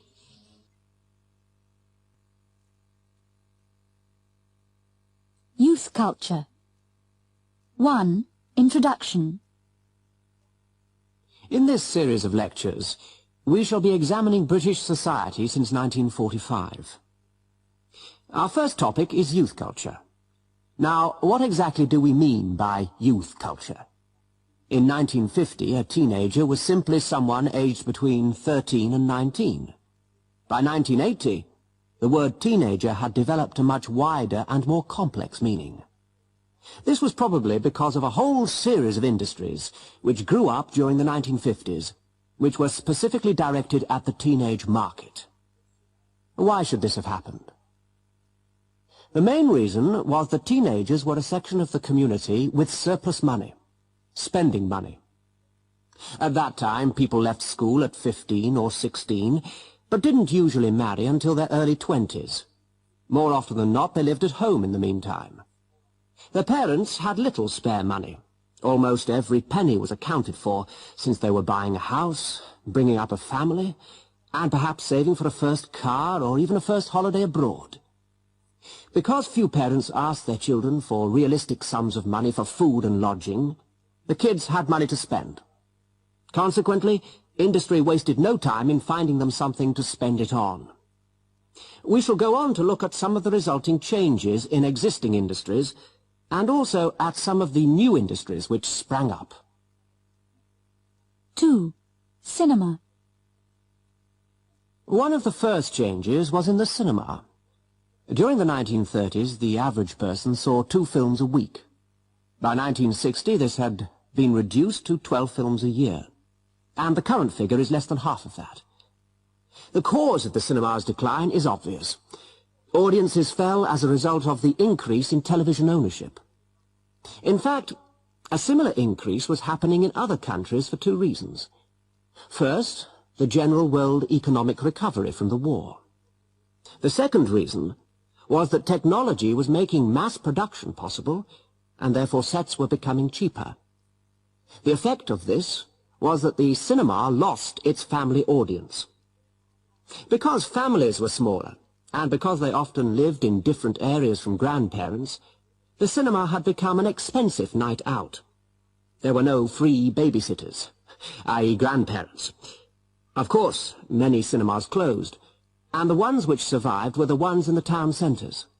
Therefore, cinemas became more expensive to get to, and in consequence, audience numbers declined even more. The end result was a cinema aimed at the youth market, 16 to 25. This meant different kinds of films, and in the end, an even greater loss of the family audience. 3. Fashion. Another area of change was fashion. Styles have always changed, but the change has usually been slow. A man's suit of 1925 would not have looked out of place in 1950, or in 1985, because they were made of natural materials, such as wool, silk, or leather. Clothes had been an expensive item for the family of the 1920s or 1930s, and high fashion was positively undesirable. Due mainly to changes in technology, clothes today are much cheaper. That is, they cost a much smaller percentage of our income. Man-made fibres and mass production are the basic causes of these reductions in real price. The first consequence was that people could afford to buy more clothes more often, because they didn't have to wait until clothes were almost worn out before replacing them. Man-made fibres are hard-wearing and long-lasting, as well as cheap. The clothing industry did not want to lose sales, so the idea of fashion was promoted more heavily, especially to the youth market. One result of a national TV network was that new fashions in clothes, dance, or music spread rapidly throughout the country, and this led to even more rapid changes in fashions and styles. In contrast to the man's suit of 1925, which would look normal today, look at the fashions of 1956. 4. Pop music. Perhaps the classic example of youth culture is pop music. There has always been music which is popular, but until 1950 or so, popular music meant the music of the working classes. Since 1955, or thereabouts, we have had pop music which is classless. A musician might tell us that the causes of pop culture are complex. He might say modern pop music is the result of a mixing, a blending of black American rhythm and blues with white American country and western music. We are interested in the effects of pop music, and no account of its origins can explain its worldwide popularity. This is almost certainly due, once again, to changes in technology. I would say that pop music as we know it is a direct consequence of the invention of the transistor. The transistor gave teenagers their own source of music, which was cheap and portable. That is to say, the transistor radio. As a result, teenagers were freed from the family radio, broadcasting bland music for a family audience. A demand was created for specifically teenage music, and, as usual, industry responded. At the same time, the invention of the 45 RPM vinyl record, which was almost unbreakable, led to greatly increased record sales. 5. Other entertainments. The new youth audience were too young to go to the traditional British pub because of British drinking laws which forbid the sale of alcohol to under 18s. In the United States, the drinking age was 21. This was a result of the Prohibition era between 1919 and 1933, when alcohol was totally forbidden. So again, there was a market, kids looking for somewhere to meet, and again there was a response. Coffee bars and milk bars began to open all over the country in the 1950s on account of this demand. Like pop music, an American model forms the basis. The pubs were left to the older males, the tea shops to the older females. Another effect A side effect of this Americanization was increased consumption of coffee. In 1945, tea was the normal British drink. By 1965, tea and coffee consumption was almost equal. 6. Summing up. So, the main areas we shall look at are the cinema, next week, fashion, the week after, pop music, the week after that, and finally other entertainment, in the last lecture in the series. There are some other manifestations of youth culture, most of them a consequence of industry's response to a group with surplus money. I shall just mention a few of them. Motor scooters became popular here, as British kids, unlike their American contemporaries, could not afford cars. The scooter was not really suitable for Britain, on account of our weather and the resulting slippery roads. Thousands were sold. Another reason being that you could ride a scooter at 16, a year before you could apply for a car license. A huge cosmetics industry grew up, with massive advertising to make girls buy cosmetics which became very cheap. Why? As usual, the price resulted from new technology and synthetic ingredients. Magazines directed at the youth market were published in large numbers too. The same forces as ever were at work on this, the first TV generation. Because of their spending power, the concept of teenager, in inverted commas, was developed. However, in the 1950s, their spending power was still controlled by traditional industries. In the 1960s, things changed. But that's the subject of another lecture.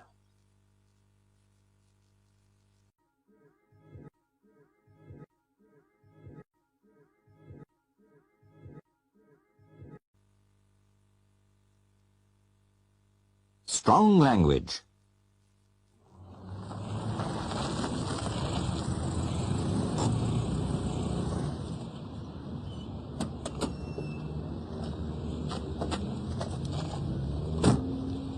Oi, you!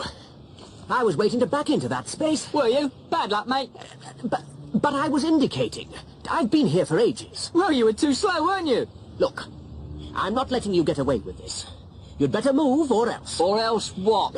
Or else I'll... Clear off, chum. I haven't got time. Yeah, you'd better watch it. Leave it, mate. Don't be so stupid. Just watch it, or I'll... Will you? You and whose army? Right, come on then.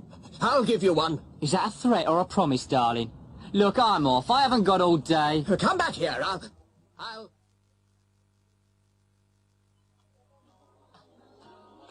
Excuse me, miss. Over here, miss. Yeah? I wonder if you'll be kind enough to get me a size 18 in this. If it's not too much trouble, that is. 18? We don't do extra large, love. Sorry. You want the outsize department. Well, what have you got in size 18? Eh? I thought I told you. We don't do extra large in anything. All right, but there's no need to be so unpleasant, you know. I say, I am talking to you. I said... Oh? I am sorry, madam. I didn't want to upset madam, did I, madam? I was listening to madam.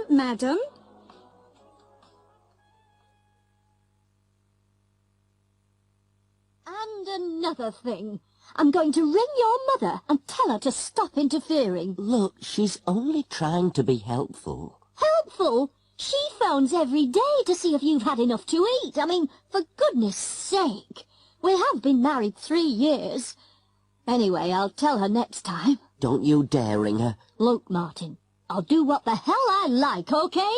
I'll never forgive you if you upset her. She worries, that's all. Upset her? What about me? I'm just going to tell her, very politely, to mind her own business. You dare? You'd better not try and stop me either. I've had enough. I warn you. You phone her, and that's it. That's it. That's it. What the hell do you mean, that's it? I tell you, I'll leave if you do. Leave? Run home to Mummy? Don't threaten me, Martin. I couldn't care less what you do. You...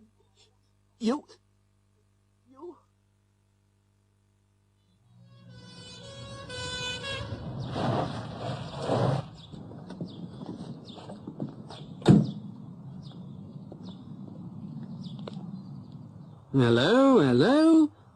Where's the fire? Sorry, I don't understand. You seem to be in a bit of a hurry, sir. I wondered if there was an emergency of some kind. No emergency. In that case, I'd better see your licence. You have got a licence, I suppose? Yes. What do you mean? Oh, it's just the way you were driving. I wondered if you'd passed your test, that's all. Very funny. Here it is. Right. David Humphreys. Mm-hmm. What's your date of birth, David? 9th of the 7th, 57.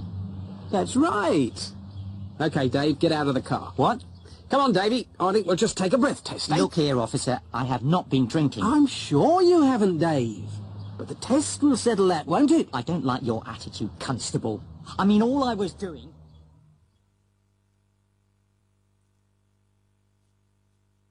Precautions.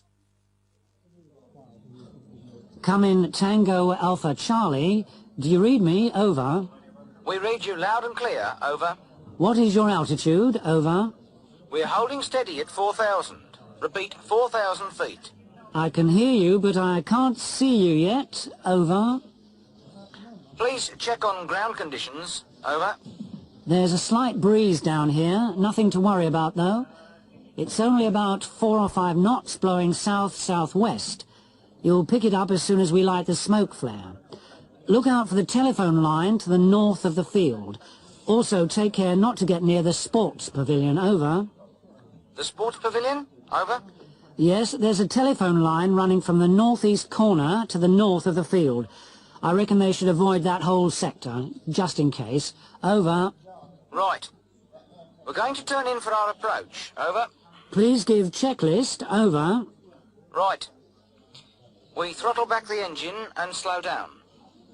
Once the door is open, I shall count down and cut the engine right back as they jump to avoid any turbulence. Over. I'm going to light the flare. Over. Watch you don't burn your fingers this time. Over. Very funny. Over. I can see it. Okay.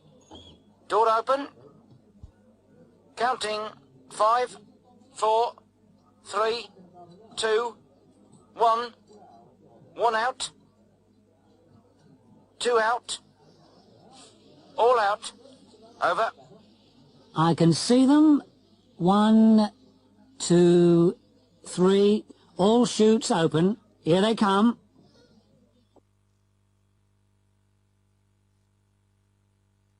Advice and suggestions. Scene 1. Ralph's house in London.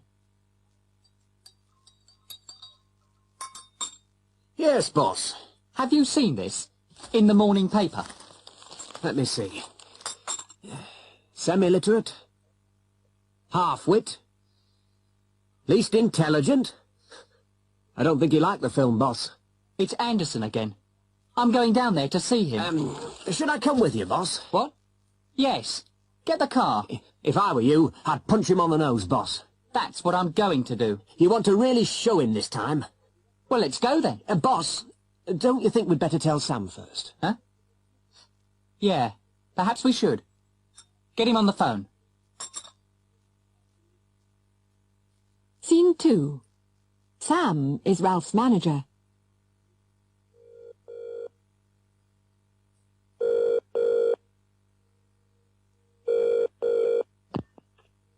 Samuel Compton? Sam, it's me. Ralph. Oh, hi, Ralph. Did you see the paper? Yes. I'm going down to see Anderson now.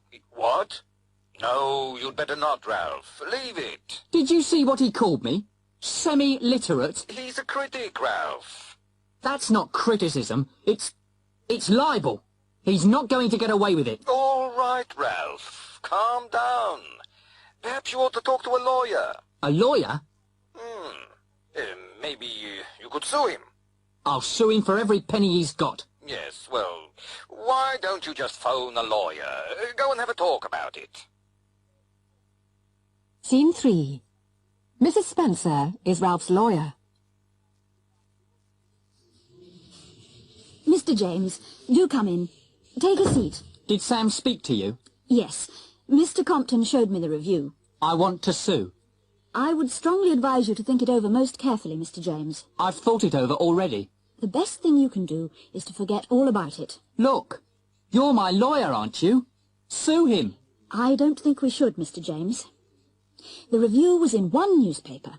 Not a popular one either. Very few people will have read it. Probably few of your fans read the more serious papers, if you don't mind me saying so. If you sue, there'll be a lot of publicity. Bad publicity. You know the saying, mud sticks. But it's Anderson again. Do you remember what he wrote about my marriage last year? But you may remember that his report was true, Mr. James. Really, I suggest you forget it. You mean I shouldn't sue? Exactly. Well, I'll just go down there and have a little talk with him. I would recommend you not to do that, Mr. James. Really. My advice is to forget it.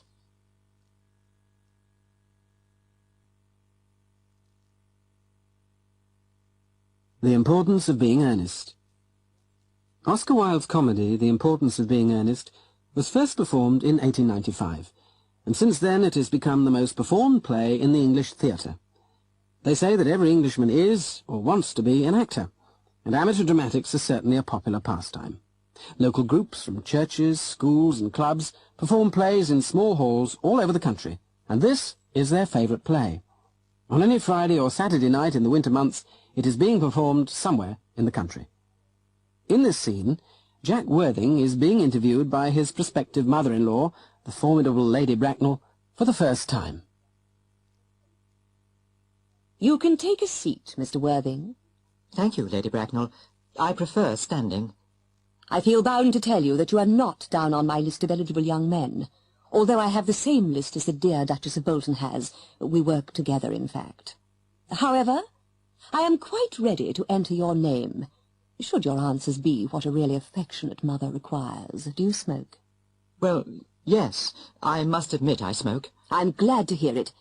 A man should always have an occupation of some kind. There are far too many idle men in London as it is. How old are you? 29. A very good age to be married at. I have always been of the opinion that a man who desires to get married should know either everything or nothing. Which do you know? I know nothing, Lady Bracknell. I am pleased to hear it. I do not approve of anything that tampers with natural ignorance. Ignorance is like a delicate exotic fruit. Touch it, and the bloom is gone. The whole theory of modern education is radically unsound. Fortunately, in England, at any rate, education produces no effect whatsoever. If it did, it would prove a serious danger to the upper classes and probably lead to acts of violence in Grosvenor Square. What is your income? Between 7,000 and 8,000 a year. In land or in investments? In investments, chiefly. That is satisfactory. What between the duties expected of one during one's lifetime and the duties exacted from one after one's death, land has ceased to be either a profit or a pleasure. It gives one position and prevents one from keeping it up. That's all that can be said about land. I have a country house with some land, of course, attached to it. About 1,500 acres, I believe, but I don't depend on that for my real income. In fact, as far as I can make out, the poachers are the only people who make anything out of it. A country house? How many bedrooms? Well, that point can be cleared up afterwards. You have a townhouse, I hope. A girl with a simple, unspoiled nature like Gwendolen could hardly be expected to reside in the country. Well, I own a house in Belgrave Square, but it is let by the year to Lady Bloxham. Of course, I can get it back whenever I like, at 6 months' notice. Lady Bloxham? I don't know her. Oh, she goes about very little. She is a lady considerably advanced in years. Ah, nowadays that is no guarantee of respectability of character. What number in Belgrave Square? 149. The unfashionable side. I thought there was something. However, that could easily be altered. Do you mean the fashion or the side? Both, if necessary, I presume. What are your politics? Well, I am afraid I really have none. I am a Liberal Unionist. Oh, they count as Tories. They dine with us, or come in the evening, at any rate. Now to minor matters. Are your parents living? I have lost both my parents. To lose one parent, Mr. Worthing, may be regarded as a misfortune. To lose both looks like carelessness. Who was your father? He was evidently a man of some wealth. Was he born in what the radical papers call the purple of commerce? Or did he rise from the ranks of the aristocracy? I'm afraid I really don't know. The fact is, Lady Bracknell, I said I had lost my parents. It would be nearer the truth to say that my parents seem to have lost me. I don't actually know who I am by birth. I was found. Found? The late Mr. Thomas Cardew, an old gentleman of a very charitable and kindly disposition, found me, and gave me the name of Worthing, because he happened to have a first-class ticket for Worthing in his pocket at the time. Worthing is a place in Sussex. It is a seaside resort. Where did the charitable gentleman who had a first-class ticket for this seaside resort find you? In a handbag. A handbag? Yes, Lady Bracknell. I was in a handbag, a somewhat large black leather handbag with handles to it. An ordinary handbag, in fact. In what locality did this Mr. James or Thomas Cardew come across this ordinary handbag? In the cloakroom at Victoria Station. It was given to him in mistake for his own. The cloakroom at Victoria Station? Yes. The Brighton line. The line is immaterial. Mr. Worthing, I confess I feel somewhat bewildered by what you have just told me. To be born, or at any rate bred in a handbag, whether it had handles or not, seems to me to display a contempt for the ordinary decencies of family life that reminds one of the worst excesses of the French Revolution. And I presume you know what that unfortunate movement led to.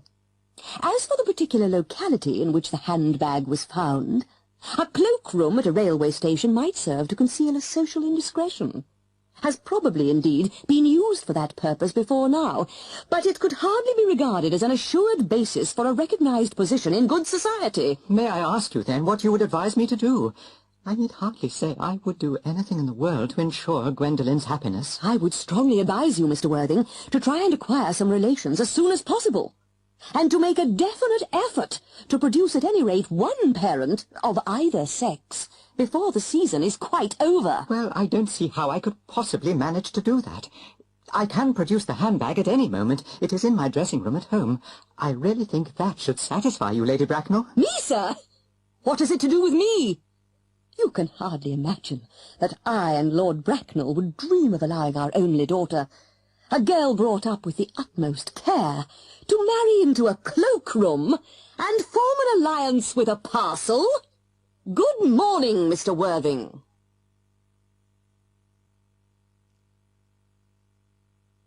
Away from it all.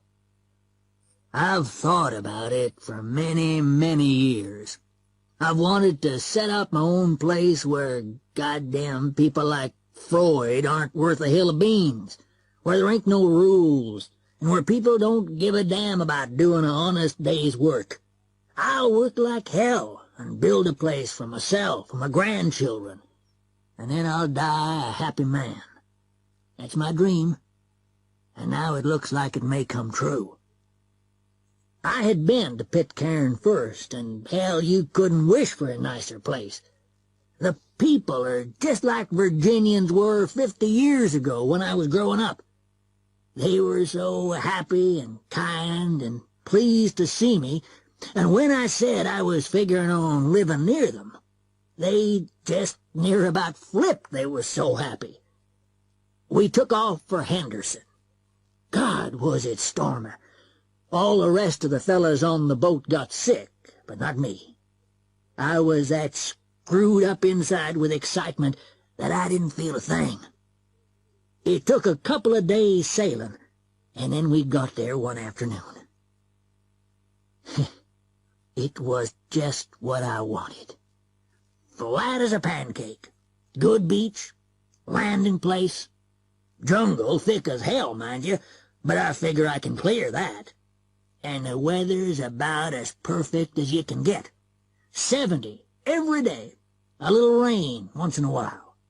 Just a great place for old Smiley Ratcliffe to come and settle down.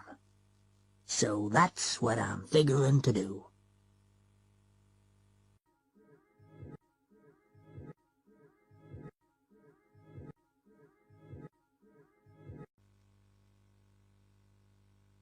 You, the jury. Cross-examination by the prosecution. Lady Wyatt, would you describe yourself as an intelligent woman? I would never describe myself as anything. I'm not stupid. Do you not think it was stupid to put that scarf in your bag and walk away without paying? I intended to pay.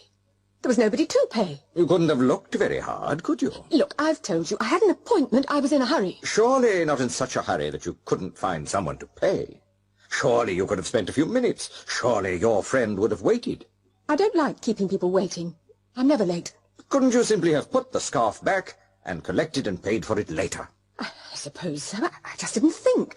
I intended to pay for it later. But you didn't pay for it, did you? I've told you 10 times already. I simply forgot. Every shoplifter says that, Lady Wyatt. I am not a shoplifter. Now, these pills. How long have you been taking them? 4 or 5 years. They calm me down.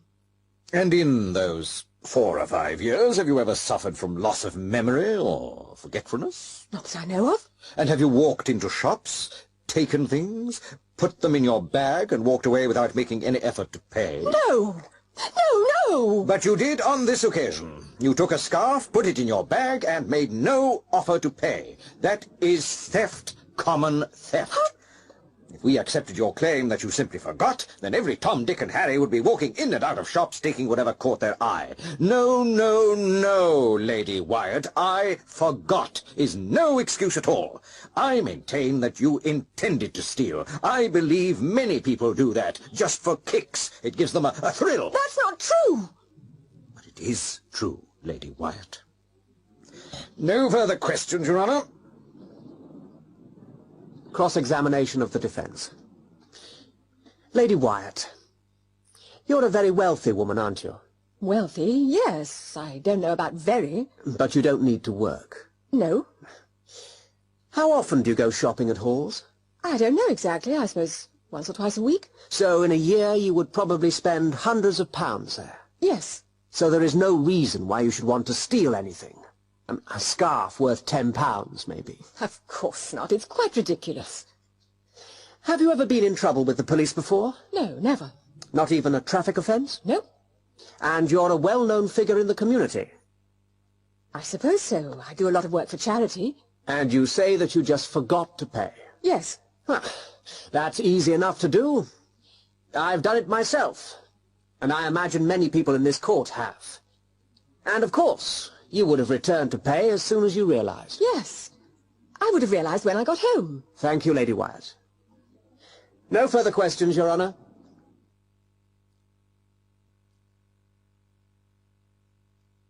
Where's Mr. Grayson?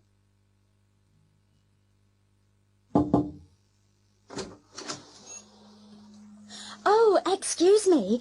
Is this Grayson Worldwide Trading Limited? Who are you? I'm Susie Miller from the A1 Secretarial Agency. Is this Mr. Grayson? Yeah. What kept you? I've been waiting. You only phoned 20 minutes ago. What exactly would you like me to do? Just wait here and answer the phone, that's all. I'll be back later. But what shall I say? Just take a message, that's all. Shall I, tidy up or anything? No, just a phone. Okay? See you later. Oh, hold on.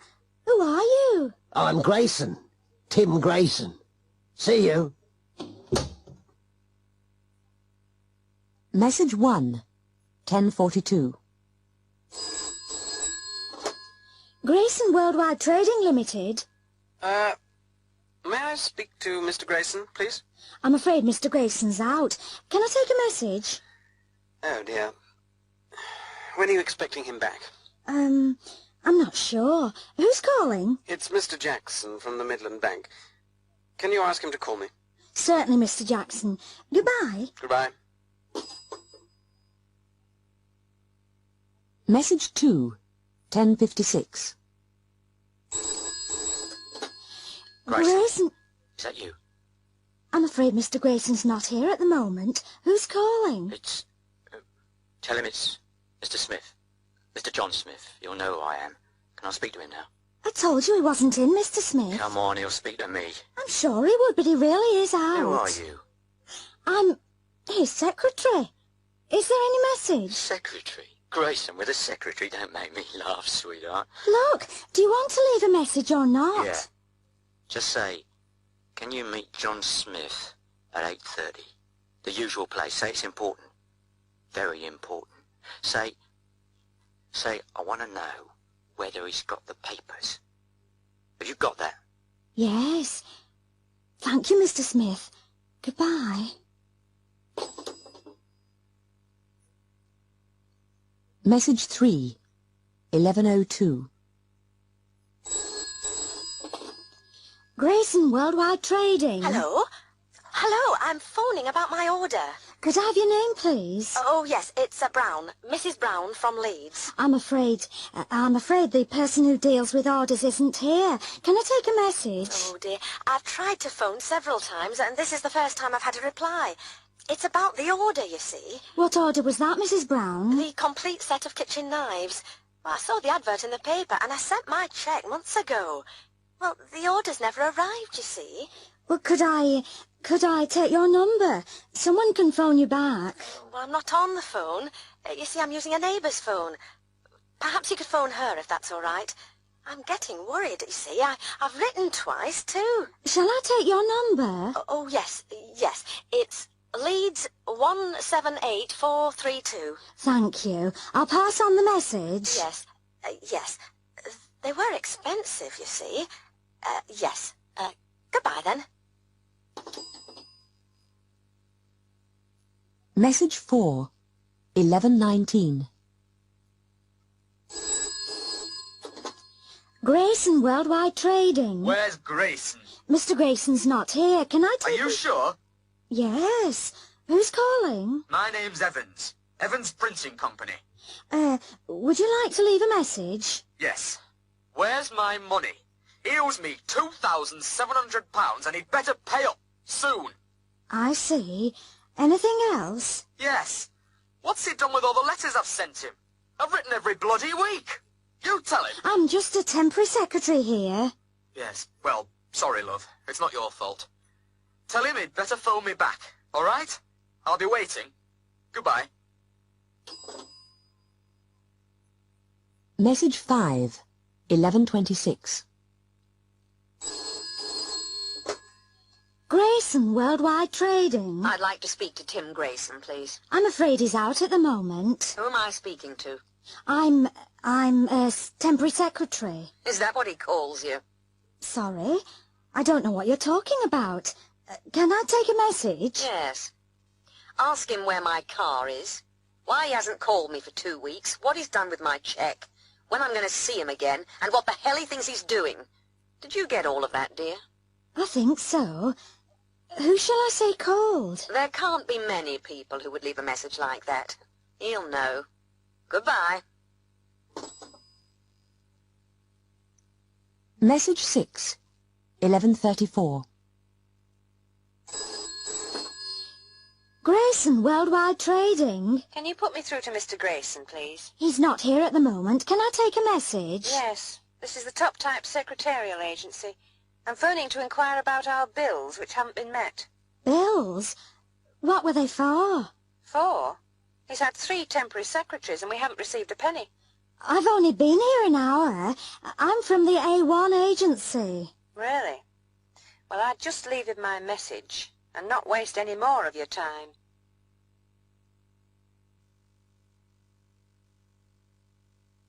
The language of rock.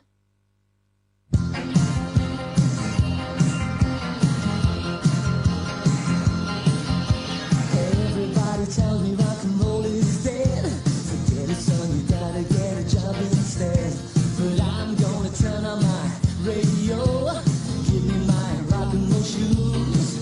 I'm gonna dance all night and sleep all day. I'm gonna dance all night and sleep all day. 'Cause I can't stop the music that's beating inside.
roll is dead.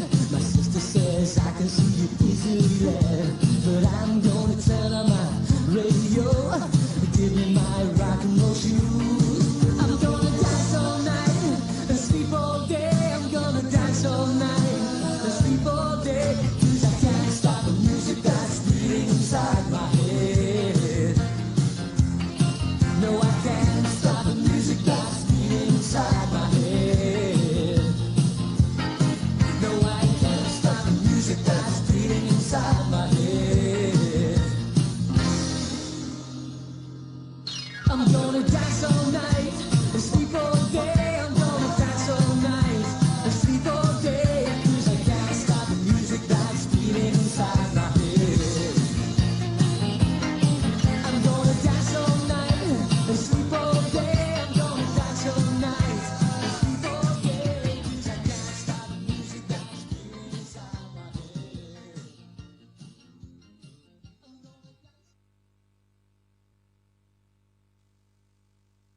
The Frankenstein Robot.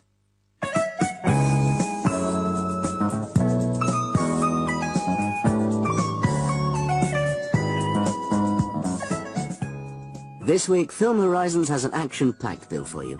We're going to see extracts from Lucas Simon's latest film, Interplanetary Patrol, and from the new Clive Westwood production, Gunfire at Dusk.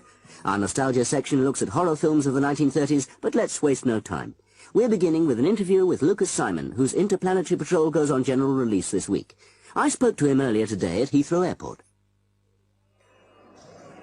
Here we are at London's Heathrow Airport, where Lucas Simon has just landed from Los Angeles. Excuse me, Mr. Simon. Where's that car? I've got to be at a meeting by 4 o'clock. Could you let us have a few words, Mr. Simon? Yeah, get the hell out of my way. I'm Jason Phillips from the BBC. We're recording for Film Horizons, and Hell! Why didn't you say so before? I'd just like to say, I love your cute little country, and I'm very pleased to be here. Isn't that right, Jake? Jason. That's right. Could you tell us about your new film? Sure. It's being produced right here in England, as you know. Is it going to be another space movie? I feel it's time for a new direction. Interplanetary Patrol was my last space adventure. The new one will be called The Frankenstein Robot. The Frankenstein Robot? That's it. It's set in the 26th century, when this scientist, who happens to be the great-great-great-grandson of Dr. Frankenstein, well, he decides that the robots are being sold at too high a price. You see, the whole civilization depends on robots. Anyway, he reckons he can make a robot much cheaper by using bits of dead bodies instead of silicon chips and computers and that kind of thing, right? I thought you said it wasn't going to be a space movie. That's right. It's not a space movie, but it is science fiction. What about the director? There have been reports of a row between you and Charles Orson. No comment.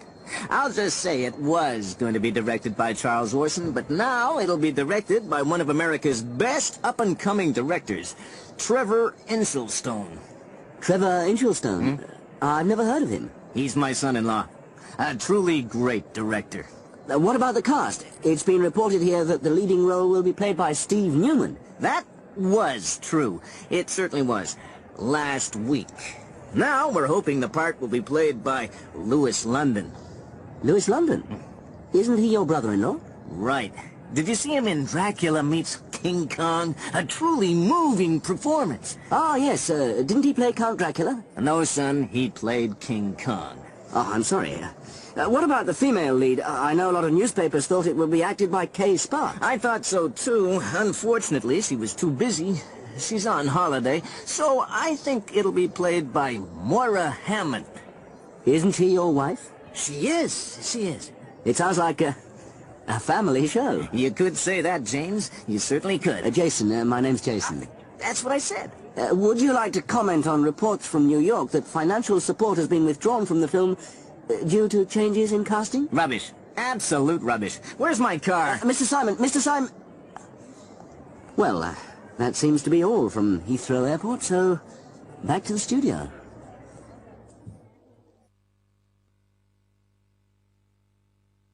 Anything to declare? Simply put, the average traveler is very average. He has 2 cases, and the things in those cases accurately reflect his position in life and his journey. Let's say he's a businessman back from Europe. He may have had a rather complex journey, been to a few capitals over there. His cases will have a fair bit of paperwork in them. He'll have a couple of pairs of shoes, good shoes, and a Brooks Brothers suit or whatever, 3 or 4 silk ties, and a good selection of shirts and socks, all neatly laundered by a hotel. There will be a little stack of laundered handkerchiefs and a couple of hardcover books. Now, if he's an oil man, even a fairly senior one, he'll be very different. If his travels have taken him to the North Sea, he'll have bought a couple of tartan rugs, for certain. They all do.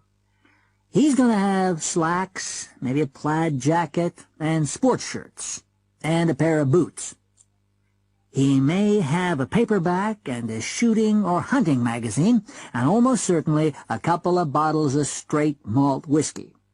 Don't ask me why oil men have dirty laundry. Maybe Scottish hotels won't do it. When we get somebody whose luggage doesn't match his appearance, or his story, or his route, then we get curious. Like with Pan Am 800. Why should people carrying light clothes, slacks, and short-sleeved shirts be coming from Tokyo in February? Why should they have suntan oil in their toilet kits? Because they started out from Colombia. They may claim to be students. What is a student doing in Tokyo in February? He's surely not on vacation. So where is he studying? Or a businessman. So how come he's not carrying lots of papers, commercial samples, sales aids? Smugglers never accumulate all the rubbish in their cases that an ordinary traveler does. Phrase books, torn street maps, half-filled-in postcards, used rolls of film, hotel receipts, book matches, curios, presents for the children. And they can make real fools of themselves. They'll say, "Colombia? Where's that?" And then you point out that their shirt wrappers, back to shirts again, are labeled Bogota Hotel, or that their toothpaste or shaving cream is Colombian. You get some who are so stupid that they don't even fill their suitcases. They seem to think that we won't find it odd that they are traveling with an empty case. Those who fill them often get the mix wrong. There will be masses of clothes, but not heavier shoes or books.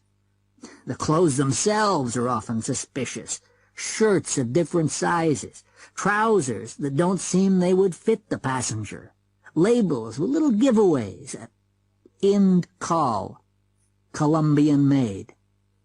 Or all the other clothes will obviously be new, or they don't suit the personality of the owner. We had one, a macho type, and he had all dull gabardine trousers and chunky sweaters, totally out of character, though the cocaine we found wasn't. It takes a lot of skill to fool a man who's been looking at suitcases for 15 years.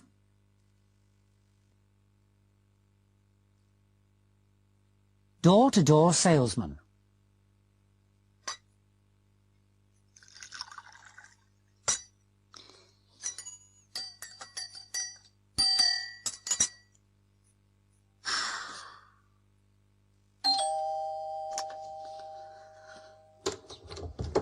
Yes? Mrs. Curtis?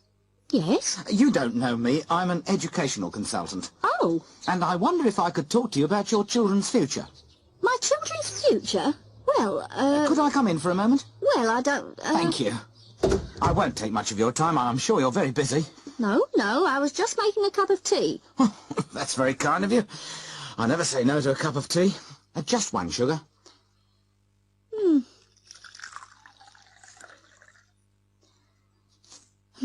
There you are. Oh, thank you. Is Mr. Curtis at home? No, I'm afraid he isn't. He's at work. He won't be home till late. And the children? They're at school, I suppose. Yes, that's right. Which school do they go to? Worston Primary, just up the road. And how old are they? Gary's 8 and Julia's 10. How are Gary and Julia doing at school? All right. About average, I suppose. They seem to be very happy there. Only average, eh? Do you think they could do better? I don't think so. I'm sure they're doing their best. Anyway, we leave that up to the teachers. But I'm sure you want your children to do well, don't you, Mrs. Curtis? I mean, it's only natural to want the best for one's children, isn't it?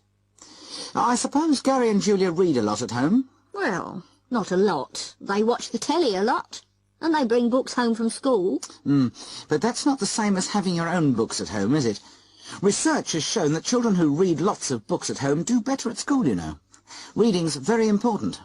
I'm sure it is. We sometimes buy them books for Christmas. Yes, but what kind of books? Let me show you this. Just look at that for a moment and tell me what you think of it.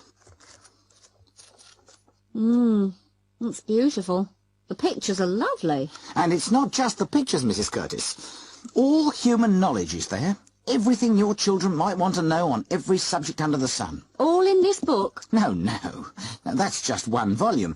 There are 40 volumes. It took over 20 years to produce it. It must be very expensive. Well, they are, usually. But this month, I'm in a position to offer very generous terms. Just for this month, I can give a 20% discount. Those books will never be so cheap again. Well, I don't know. I'm sure we can't afford it. Things are a bit difficult at the moment. But these books are an investment in your children's future. You can't really put a price on that, can you, Mrs. Curtis? No, I suppose not. I don't know. I mean, you want your children to do well, don't you? Yes, but we haven't got that kind of money, you see. Not many people have these days, Mrs. Curtis. But I can make payment very easy for you. You just pay a small deposit and then a small payment every month. That's how other parents pay. Oh, I see. And the terms are very reasonable, I can assure you. Well, I just don't know. The books are very nice, I'm sure, and the kids would love them. But I usually let my husband deal with... Yes, I understand that, Mrs. Curtis, and I would never dream of asking you to commit yourself finally. You just sign this form, we send you the books, and if you change your mind, you can always send them back. Well, I don't know what to do. I really don't. You wouldn't regret it, you know. I can give my word. An offer like this will never come along again. And I know the price is going up at the end of the month. All right. Where do I sign? Just there, Mrs. Curtis. That's right. It's the best investment you've ever made.